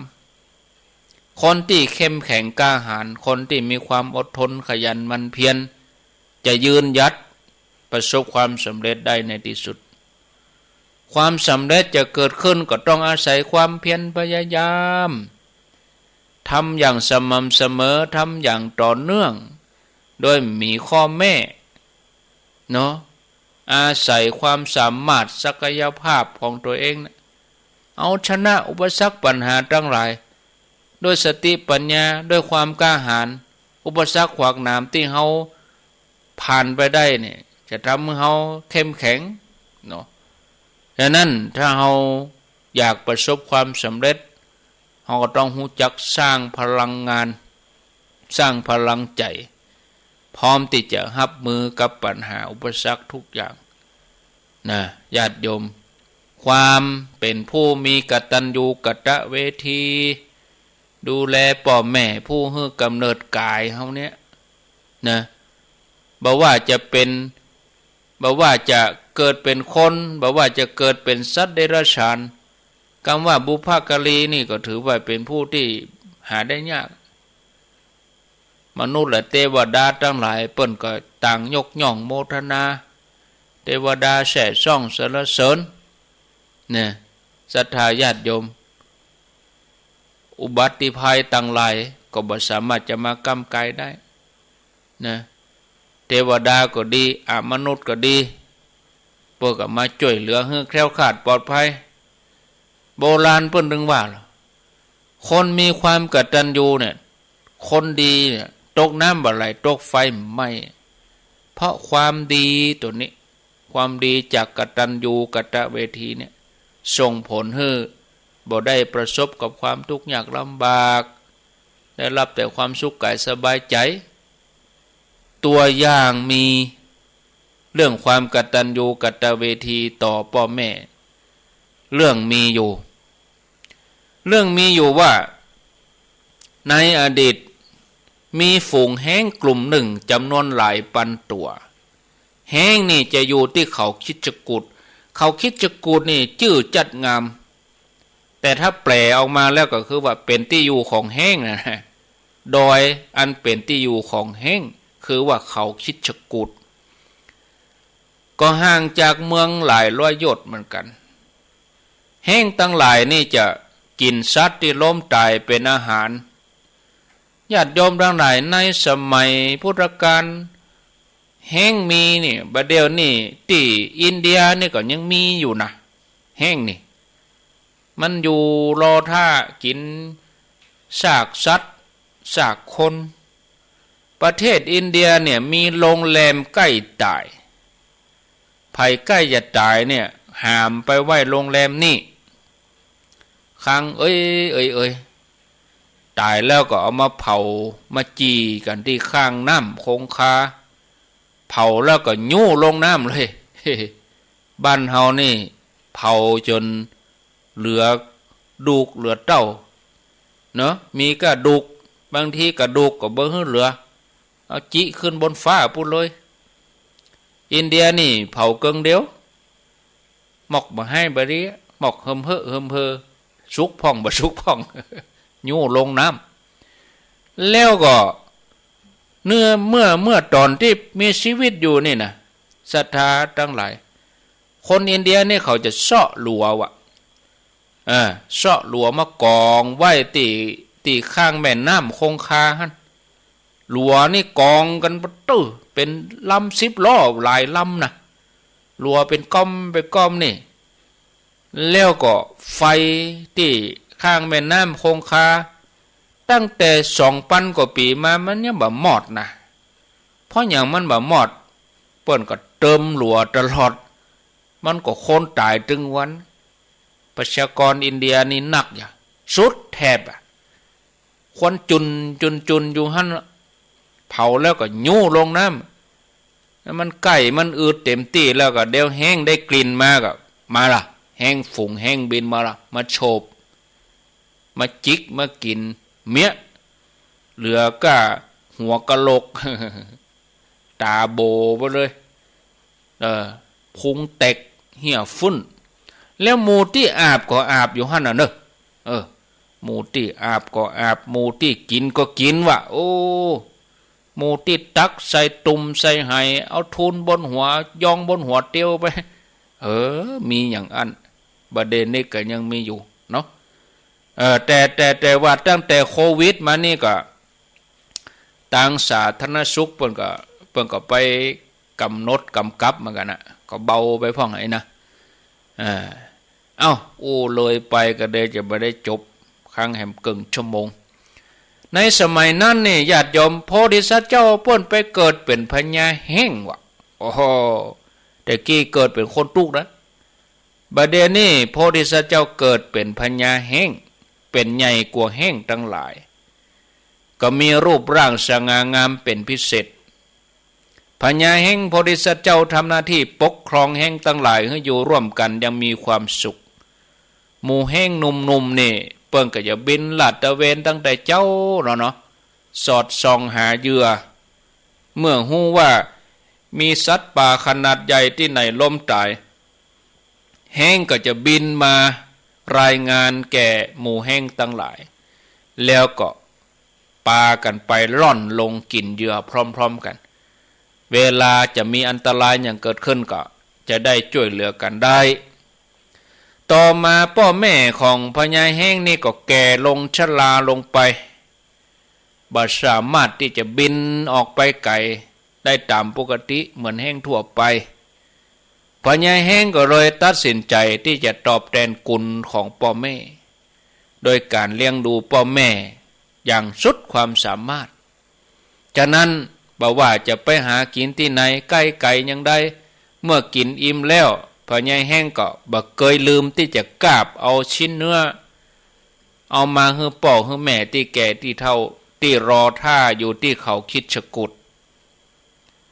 ต่อมามีเตื้อหนึ่งเกิดลมหลวงฝนตกหนักฟ้าฝนหาใหญ่หมู่แห้งทั้งหลายบ่สามารถจะทนพายุฝนได้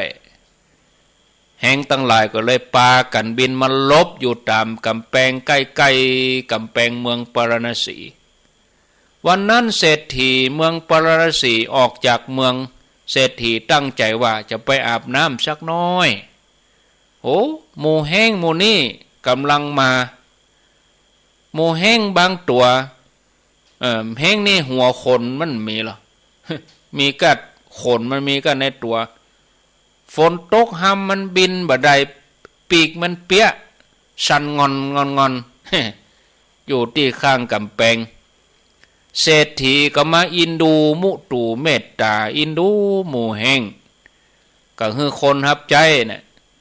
ไปเสาะที่มุงที่บังแปลงหลังคาดังไฟคือแห้งได้หิงได้ผิงไฟเมื่อปีกแห้งขนแห้งแล้วก็จะบินต่อไปได้นี่นะเศรษฐีก็คือคนหับใจเข้าไปในโรงฆ่าสัตว์ไปพอที่งัวตายควายตายก็เอาจินงัวจินควายสัตว์ติดตายแล้วพ่องเอามาให้แห้งกินอิ่มนำสำราญแล้วก็จัดเวรจัดยามเนาะบ่ให้เจ้าบ้านมาทำร้ายหมู่แห้งทั้งหลายเมื่อฝนพายุสงบลงแห้งก็มีแห้งร่างกายกระปี้กระเป๋ากระปากันบินไปที่ดอยเขาคิดชกูดหมู่แห้งทั้งหลายก็มาจับกลุ่มปรึกษาหารืออู้กันบอกว่าพ่อเศรษฐีใจดีแต่ว่าช่วยเหลือเฮาในยามทุกข์ยากบ ประเด็นเนี่ยเฮาเนี่ยจะต้องตอบแทนช่วยเหลือป้อเศรษฐีฉะนั้นจะตั้งกฎตั้งเกณฑ์เนอะนะตั้งแต่นี้ต่อไปถ้าแห้งตัวใดได้เสื้อผ้าอาภรณ์ได้เสื้อผ้าอย่างชนิดใดเนี่ยเฮือกาบไปแล้วก็บินไปแล้วก็เอาไปปล่อยลงที่บ้านเศรษฐีเนอะทีนี้เมื่อหันของมีก้าที่เป็นที่ปรารถนาของมนุษย์แห้งตัวใดได้หันแก้วแหวนเงินทองตกหล่นตามที่ต่างๆบ่มีเจ้าของก็ฮือกาบมาแล้วก็เอามาย่อนลงที่ลานหน้าบ้านเศรษฐีเนอะอีโลแต่เนื่องจากว่าสัตว์มีการคิดบ่เหมือนกันเนาะวินิจฉัยก็คือการไตรตรองบ่รอบคอบบ่สมบูรณ์ใจมุ่งแต่กตัญญูมุ่งแต่ว่าจะตอบแทนกุลของป้อเศรษฐีแต่บ่นึกถึงคนอื่นแห้งมีเป็นปันตัวบ้างตัวหันเปิ้นตากเสื้อผ้าอาภรณ์เจ้าบ้านทั้งหลายซักผ้าตากไว้แห้งหมูนี่ก็ไปกราบผ้าของเปิ้น ไปกราบผ้าก็เอามายองไว้บ้านเศรษฐีโตนักขนาดญาติโยมเอาไปไว้บ้านเศรษฐีเศรษฐีฮู้ว่าโอ้อันนี้มันเป็นเสื้อผ้าพรของแห้งก็เก็บไว้เป็นส่วนๆเอาไว้เป็นล็อกมีนักญาติโยมเนี่ยเศรษฐีก็ว่าอันนี้จะต้องเอาไปคืนเจ้าของดีบ่ดีเปิ้นจะมาเอาอยู่คนทั้งหลายฮู้เข้าบ่พอใจกะบ่พอใจปากันไปร้องทุกข์กล่าวโทษร้องเรียนพระราชาว่าหมู่แห้งหมู่นี้มันลักเสื้อผ้าหัวใบมาปนบ้านปนเมืองพญาเจ้าเมืองฮู้ว่าถ้าว่าไปยับหัวหน้าได้เนี่ยเนาะแห้งตัวอื่นนี่คงบักกล้าเข้ามาในวังบอกคงบักกล้าเข้ามาในเมืองพญาเจ้าเมืองก็สั่งแป่งกับดักญาติโยมทั้งหลายมีตาข่ายไว้ตามที่ต่างๆบังเอิญวันนั้นพญาแห้งตีเลี้ยงดูพ่อแม่นี่ก็ตั้งใจว่าจะมาเยี่ยมแอวหาเศรษฐีจังหวะมันเนาะโอ้ญาติโยมพญาแห้งบริษัทก็ติดตาข่ายติดบ่วงเจ้าบ้านก็ยับแล้วเอาไปถวายพระราชาเศรษฐีกรุงปราสีกำลังเข้าเฝ้าพระราชาพอดีหานเจ้าเมืองทั้งหลายแห้งไปแห่แหนแต่เพื่อจะเอาไปให้พญาเจ้าเมืองเศรษฐีก็ไปพร้อมกับเจ้าบ้านแล้วไปขอร้องบ่ให้พญาเจ้าเมืองฆ่าแห้งตัวนี้พญาแห้งเนี่ยพญาแห้งโพธิสัตว์เจ้าแทนที่จะร้องขอชีวิตเพื่อเอาตัวรอดพญาแห้งบริษัทเจ้าเป็นภาษามนุษย์ว่าถ้าเฮาเป็นอย่างไป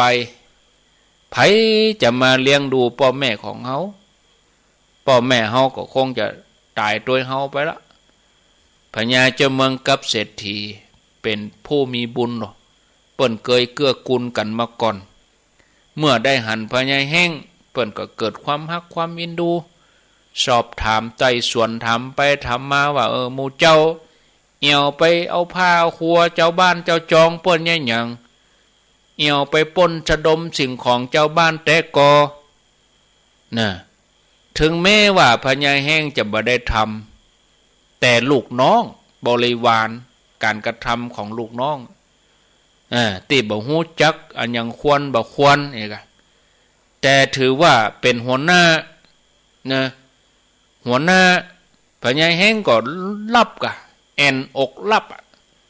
บ่ได้ปฏิเสธเป็นความจริงพระเจ้าข้าเนี่ย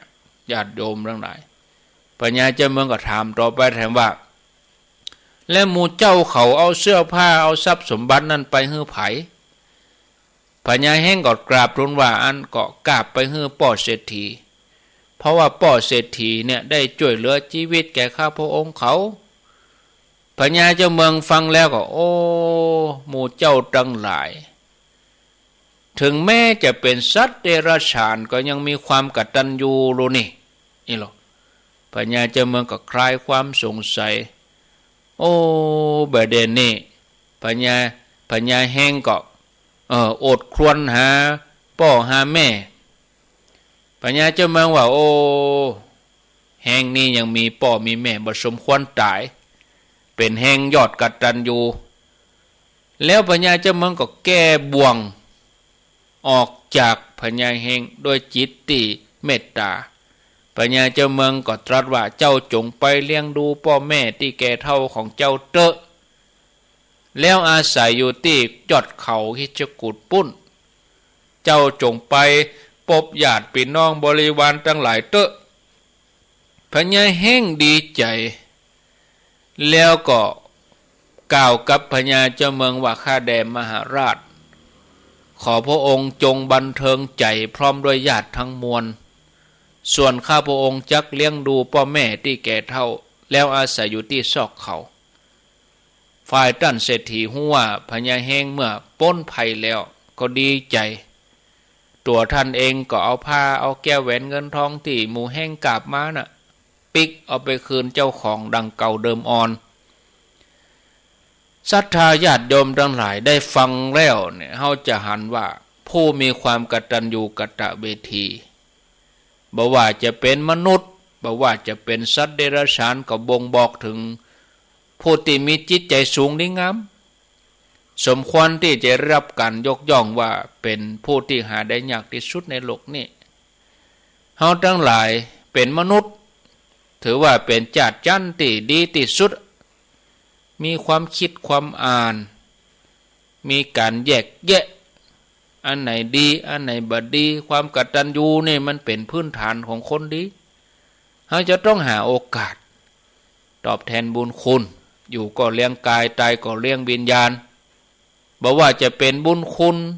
พ่อแม่ปู่ย่าตายายที่เปิ้นเคยเลี้ยงดูเฮามาครูบาอาจารย์ที่เปิ้นช่วยจี้ตังสว่างให้เฮาเนี่ยกตัญญูเป็นเครื่องหมายของคนดีหรอความกตัญญูเป็นบุญของคนดีสามารถส่งผลข้ามภพข้ามชาติคือว่าถ้าละโลกไปแล้วก็ไปสู่สุคติโลกสวรรค์ถ้าได้เกิดมาเป็นมนุษย์แห่งบุญนี่ก็จะอุปถัมภ์ค้ำจูบ่ให้ตกต่ำมีผู้สนับสนุนค้ำจูชีวิตก็จะได้รุ่งเรือง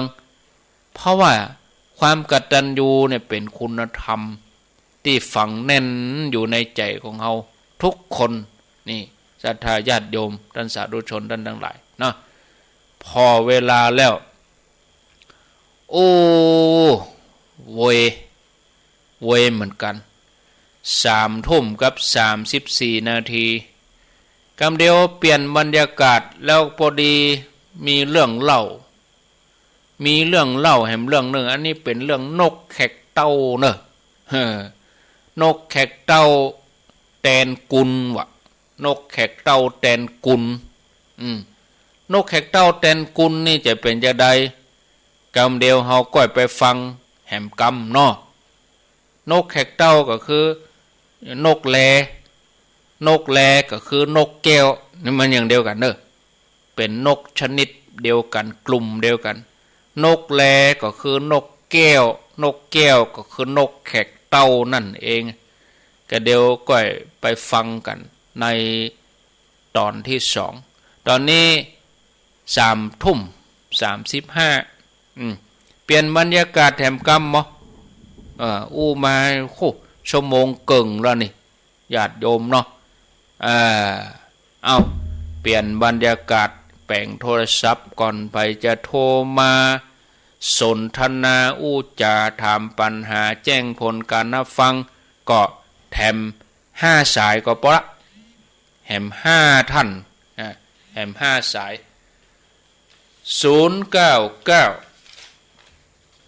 8366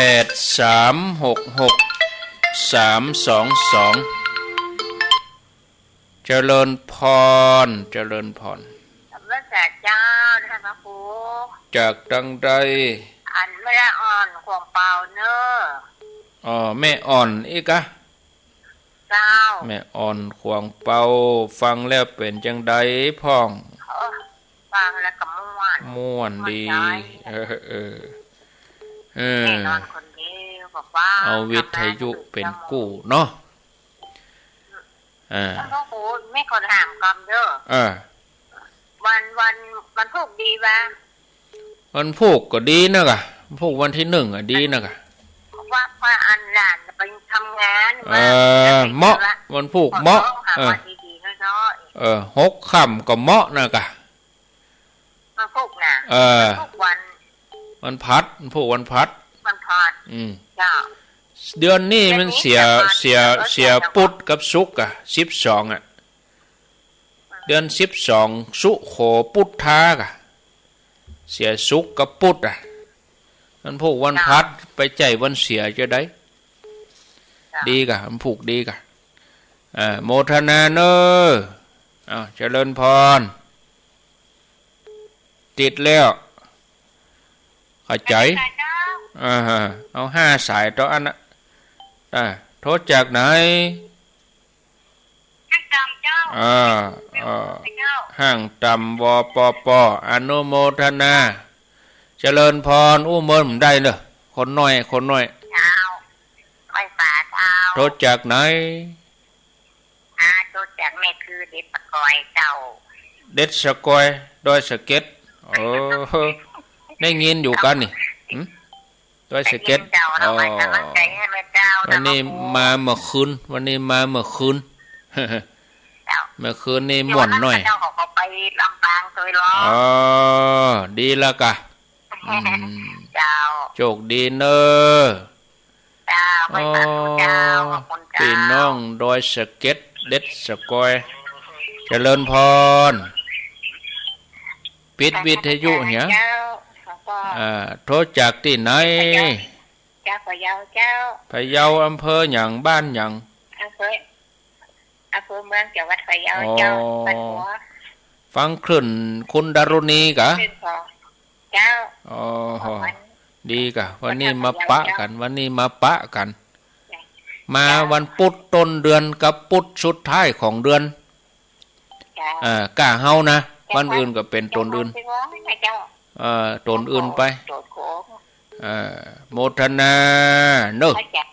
เจริญพรสายสุดท้ายเดี๋ยวดกแขกเต้าจะบรรจบปิดวิทยุเหี่ยกะเจริญพรโอ้อันนี้ไม่ได้โทรมาเมินแล้วนี่ยายนั่นแหละไม่ได้โทรเมินแม่ยังก็แม่เลนูก้อนแก้วแม่เลนูนครเนาะแม่เลนูนครก้อนแก้วโชคดีเนอะสวัสดีเอาละจบมาพอละ5 สายโทรมาท่านจะไปน้อยใจเนี่ยโอ้ท่านบ่ครูบ่นบ่ฮับสายเฮาอย่ากล้าบ่ใจเนอะอาตมาบ่ฮู้เบอร์ไผเป็นเบอร์ไผนะแล้วบ่ได้ฮู้ว่าคนนั้นอย่าโทรคนนี้บ่โทรบ่ฮู้นะไปเป็นไปบ่ฮู้คนถึงบ้านถึงเมืองเนาะแม่อ่อนควงเป้าห่างตำเบียงปอป้อแม่คือดอยสะเก็ดพะเยาแล้วก็มีแม่เรนูห่างดงมาฟังเรื่องนกแขกเต้า20 นาทีคงจะพอดีนะเรื่องนกแขกเต้านี่เป็นจะใดนกแขกเต้านี่ก่อนจะอู้ถึงเรื่องนกแขกเต้านี่เขาก็มาฟังว่าคนที่พิจารณาเรื่องภพชาติเขาเนี่ยญาติโยมมันบ่ใช่บ่ให้บ่ดีสังสารวัฏนี่สมัยนั้นนี่ถึงแม้จะเป็นเพียงสัตว์เดรัจฉานธรรมดาแต่ก็มีความมุ่งมั่นเด็ดเดี่ยวนะญาติโยมบ่งบอกถึงเรื่องความกตัญญูนะสมณเณรราหุลเปิ้นมีความกตัญญูแม้เปิ้นจะออกบวชเป็นสมณเณรแล้วก็หาโอกาสตอบแทนคุณแม่แทนกานำนมที่เปิ้นเลี้ยงดูจนใหญ่ในวันหนึ่งสมณเณรราหุลไปเยี่ยมแม่เปิ้นซึ่งบัดนี้แม่เปิ้นก็บวชเป็นพระภิกษุณีเถรีประชาบดีน่ะนะอันนี้ก็ ญาติโยมทั้งหลายเพนี่ก็บวชในพุทธศาสนาบังเอิญญาติโยมในวันนั้นเนี่ยพระภิกษุณีเถรีนี่ก็เป็นโรคลมกำเริบถ้าว่าภิกษุณีนี่ได้ฉันบะม่วงที่ปรุงด้วยน้ำตาลกรวดโรคนี้ก็จะสงบลงสมณเณรละหุนก็อาสาที่จะไปเสาะยามาถวายพระภิกษุณีอันเป็นมารดาเนาะสมณเณรก็ปีไปก็ถามอาการป่วยของพระภิกษุณีถามแล้วก็บอกให้พระสารีบุตรได้ทราบเฮนี่ก็ตกแถมวันหนึ่งพระเถระเดินไปบิณฑบาตที่พระลานหลวงพระราชาทอดพระเนตรหันใส่พระเถระก็นิมนต์ให้นั่งขณะนั้นนายอุทยานคือคนเฝ้าสวนก็เอาบะม่วงสุกมาถวายพอดีพระราชาก็ปอกเปลือกบะม่วงแล้วก็ใส่น้ำตาลกรวดลงไปพระราชาก็ปรุงด้วยพระองค์เองแล้วก็ถวายพระเถระจนเต็มบาตรพระเถระก็เอาบะม่วงนั่นไปให้เนนถือว่าเป็นยาอย่างดีเพื่อจะให้พระภิกษุณีได้บริโภคแล้วจะได้หายจากโรคลมในท้องพระราชาทราบเรื่องราวที่เกิดขึ้นก็พิจารณาดำริว่าโอ้ถ้าว่าพระบรมศาสดาจักอยู่ครองเรือนก็จะได้เป็นพญาเจ้าเมืองลาหุนกุมารนี่ก็จะได้เป็นทหารยอดขุนพลคู่ใจพระเถรีพิมพายโสธราก็จะได้เป็นแม่ที่ดีทำให้บ้านเมืองนี่เจริญรุ่งเรืองแล้วตัวเฮาเองก็จะได้อุปถากบำรุงท่านเพื่อได้รับความสะดวกสบายเนี่ยตั้งแต่นั้นมา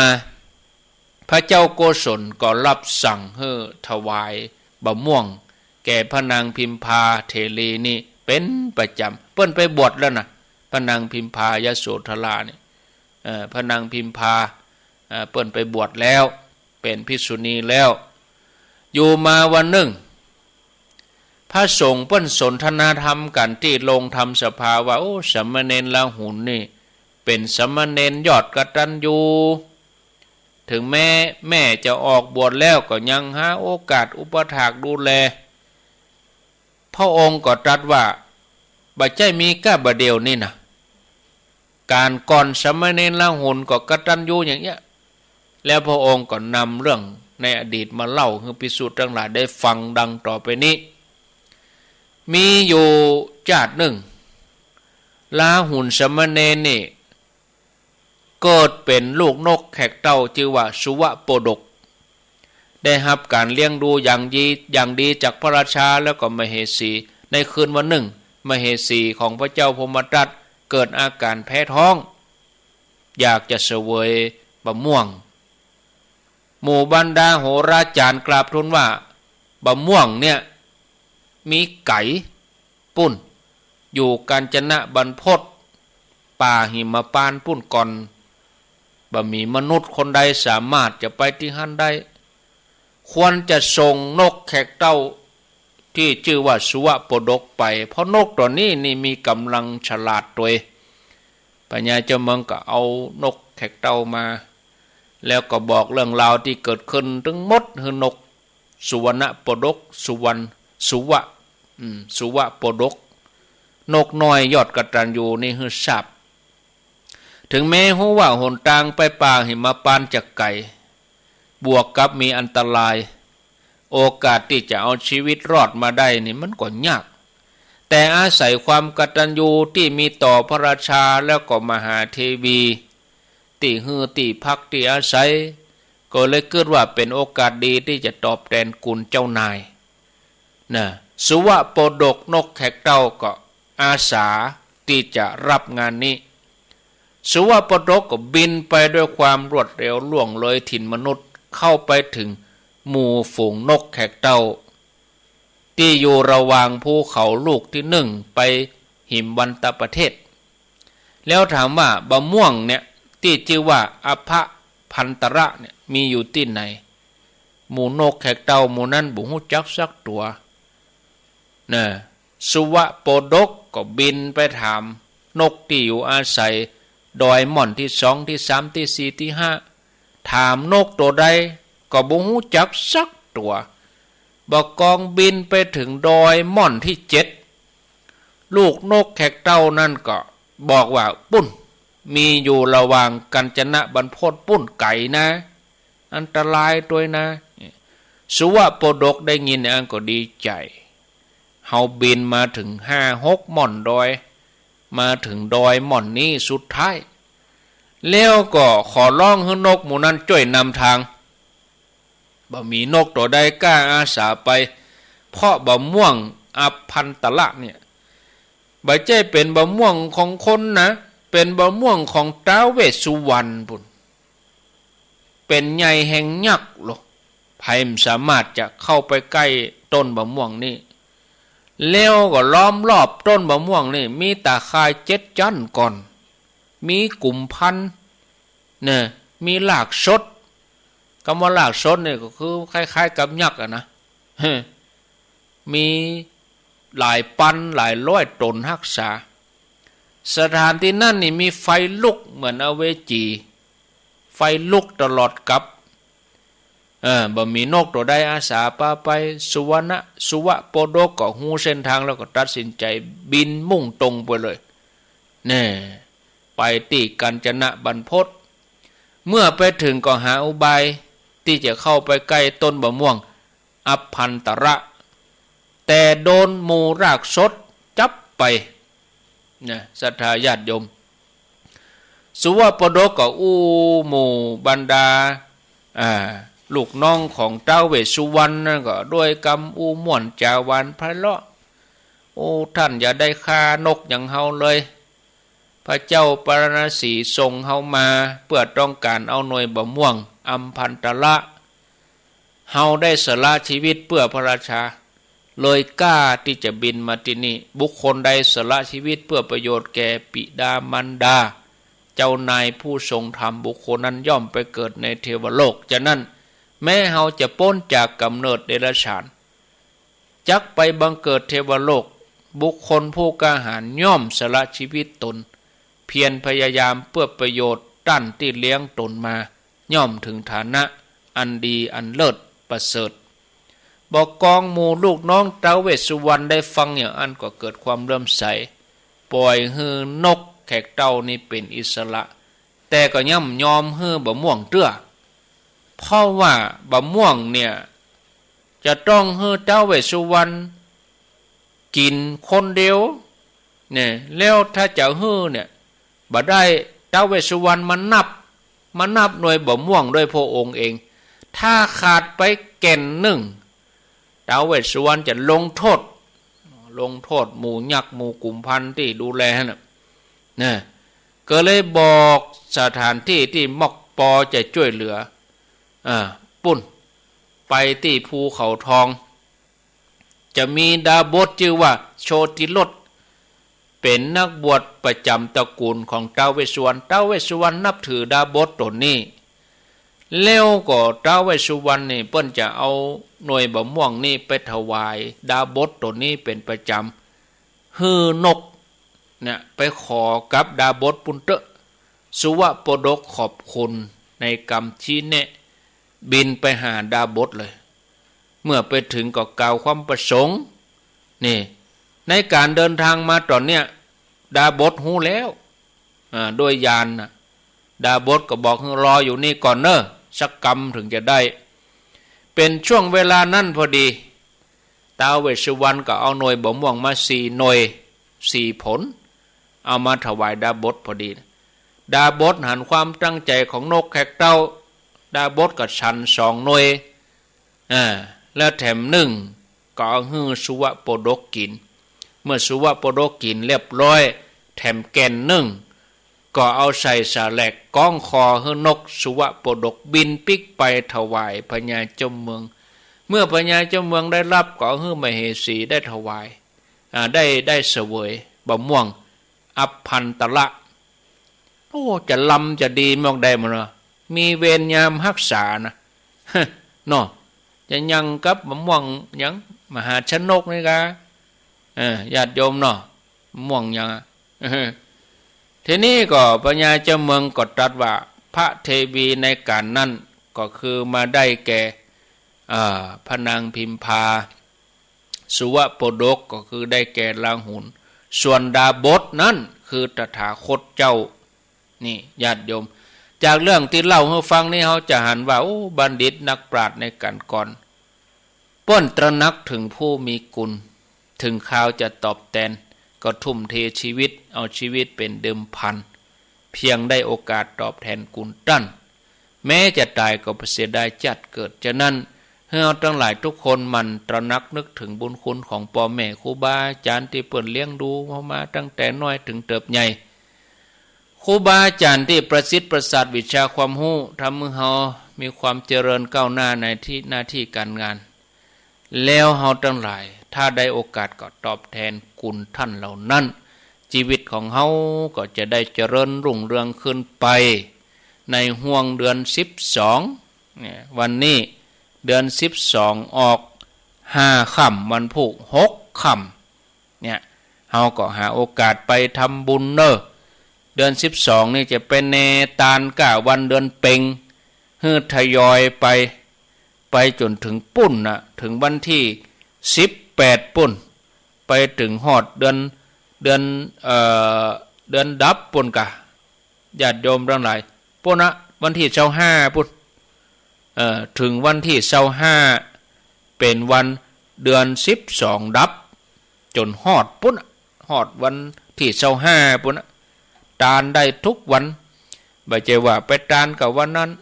ถ้าไปทานกับวันนั้นก็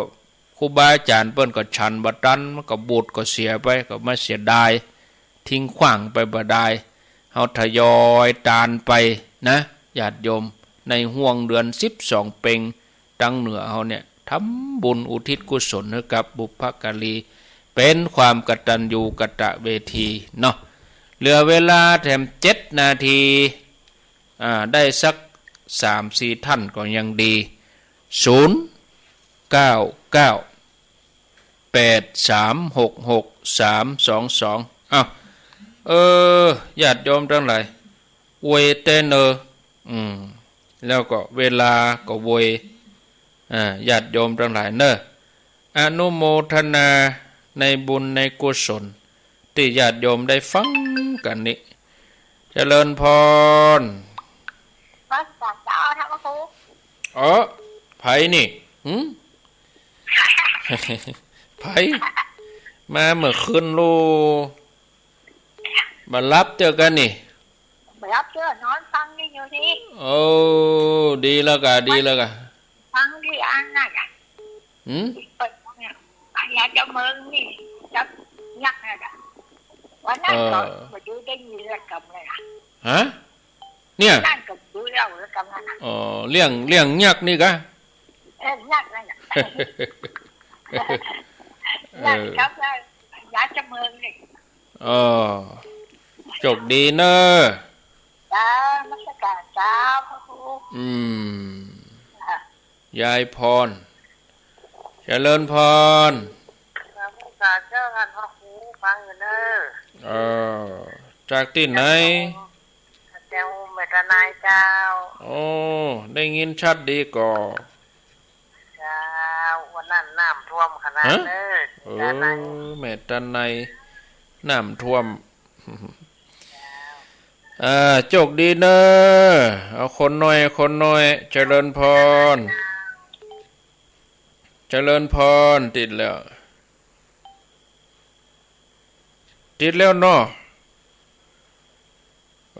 ดักปิงเอามาใหม่เจริญพรติดแล้วพระอาจารย์เจ้าว่าได้แม่ไร3 แสนเนอะได้แล้วติดแล้วสายมันย่นกันเจ้าประกาศได้2กับเจ้าประกาศมาได้วันนี้3ติดแล้วว่ามาเลยฟังอยู่อีเนาะฟังอยู่ อยู่ สาธุ อาจารย์ฟังทุกวันทุกที่ละ โมทนามันโยนกันหน่อยแม่เอาคนน้อย ขออนุญาตตัดไป อินดูบ่เหมือนกันใครคือเปิ้นอู้เมินก็อินดูคนที่โทรโยนมานี่กะเจริญพรติดแล้วอ้าวอู้สายใหม่เจริญพร เจ้า โทษจากที่ไหนโทษจากที่ไหน จากเวียงกระเป้าเจ้า บ้านหยัง บ้านตรงหน้าเจ้า อ๋อตรง5เวียงปะเป้าใกล้สถานีฮะเนาะ เจ้า วันที่13ปะกันที่สันต่อ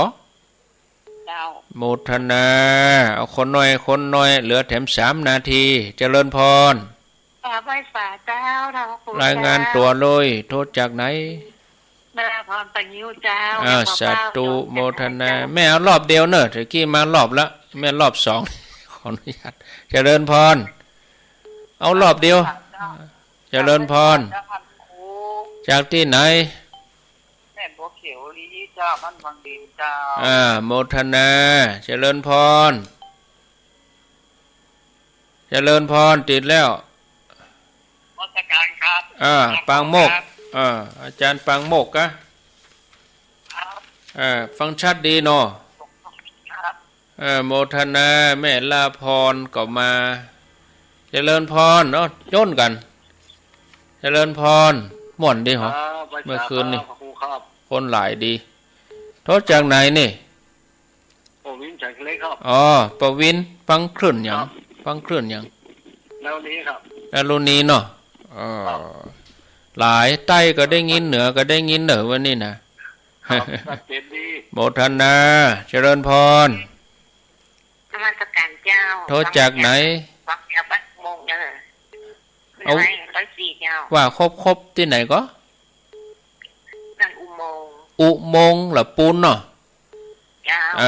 โมทนา ประกันเจ้า สาธุดีละเอาสายสุดท้ายเจริญพร กราบพระเจ้าขอบพระคุณเจ้า โทษจากที่ไหน แม่สิคุณจัน สิคุณจันทุละ ตำบลมันปางอำเภอเมืองลำปางเจ้า สาธุเอาอินดูบุญมายุน ไปเวหน่อยวันนี้ กราบพระเจ้าทั้งหมด ยังเวหน่อยจากที่ไหน ท่านพระเจ้าเจ้า ทำตับเตาใช้ประการต่อไปเจริญพรเจริญพรติดแล้ว ไหว้ศาลเจ้า โทษจากที่ไหน จากก็อำเภอแม่สวย อ๋อ เจ้าเป็นเนอร์ ตาก็แม่สวยเจริญพรเอาละหมดเวลาลาไปก่อนโชคดีรับดีฝันดีอายุวันโนสุขังพลัง